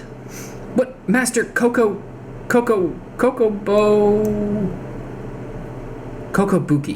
Prelate Yayake, you stand accused of treason. The brass blades have passed certain information to me, which suggests that you have been conspiring with Mumepo to incite rebellion against the crown. And I am also here. I have been conducting an investigation to establish the veracity of their report. Ruja here has been assisting me in my inquiries. Treason? No, I will admit to have sought to meet with Master Mumepo, but he has yet to agree to speak with me. And what of the manuscripts you took from the guild? Do you claim that you removed them not at your former master's behest, but upon your own initiative? I do, though I know it was wrong. I thought if I could show him some of the texts he used to love so much, it would help to rekindle the passion he once felt for his studies. By the time I realized how low he had sunk for his lust for gold, it was too late. If only I had paid more attention. If I hadn't been so absorbed in my own studies. I owe it to him to help in whatever way I can. This weight has been on your heart for a long time. I failed my master in his hour of need, but I have been attempting to make amends for it ever since. I have neglected my own advancement and devoted myself to investigating what caused Master Mumepo to stray from the path of enlightenment. In secret, I began to study the careers of every new initiate, hoping to identify such corruptive factors. In so doing, I feel I have gained an instinctive sense of which aspirants will bring honor to our noble art, and which will stand at risk of being lost to the void. And so you began to turn away those applicants who you deemed unsound, hoping to prevent future thaumaturges from following your former master down the path of self-destruction. That was mine intent, yes. Yet search as I might, I have been unable to find any precedent for my supposed predictive instinct in the ancient texts. Perhaps I have been deceiving myself, along with everyone else. The texts contain the accumulated knowledge of those who have gone before us. They do not preclude us from adding our own. The map of the void is ever incomplete. It is our duty to delve into its unknown reaches and bring back new insight for the guidance of future generations. The ability to divine a man's nature at a glance would make a valuable addition to a thaumaturge's arsenal. It warrants investigation. Can I rely on you to research this matter further? Should you find evidence to support your claims, I will of course require that you systematize the process. This shall be your atonement, Yayake, and a fresh opportunity to resume your studies. Though the mistakes of the past cannot be undone, mayhap through this the mistakes of the future can yet be prevented. Thank you, Master. If I can be of assistance to the guild, I shall devote myself to this research with all my heart. I thank you, Ruja, for helping to bring the truth of this matter to light. Rest assured that I shall instruct the brass blades that their suspicions regarding Prelate Yayake are completely unfounded. But for now, let us return to the ossuary.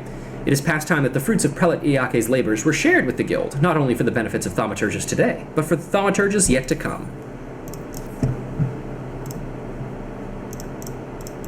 Man, I'm gonna be honest with you, that one was kind of just nothing.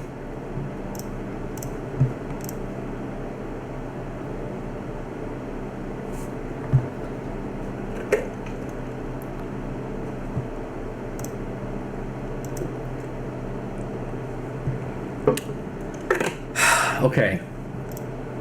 I have 1, 2, 3, 4, 5, 6, 7 more quests to go in the Post-moogles.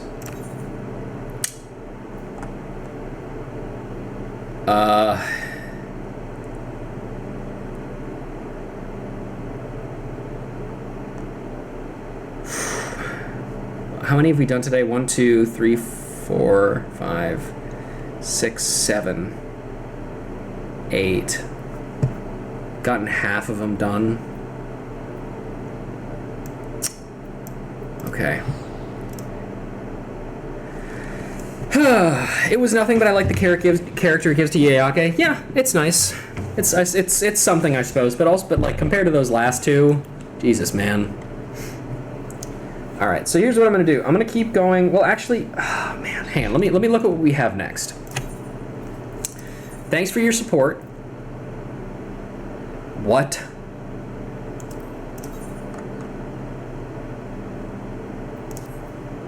Huh?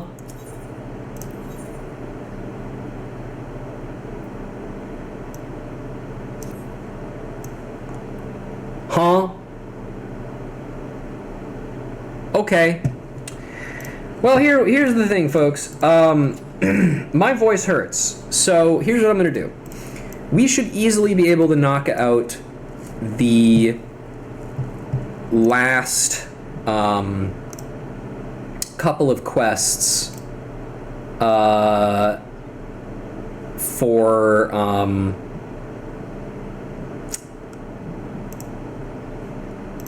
yeah, the Subligar, we've all seen that. I probably haven't. We should be able to knock out the last 7 of these quests the next time I stream, which, once again, because I have this entire rest of the week off, I can probably just finish them all up tomorrow. You know? So,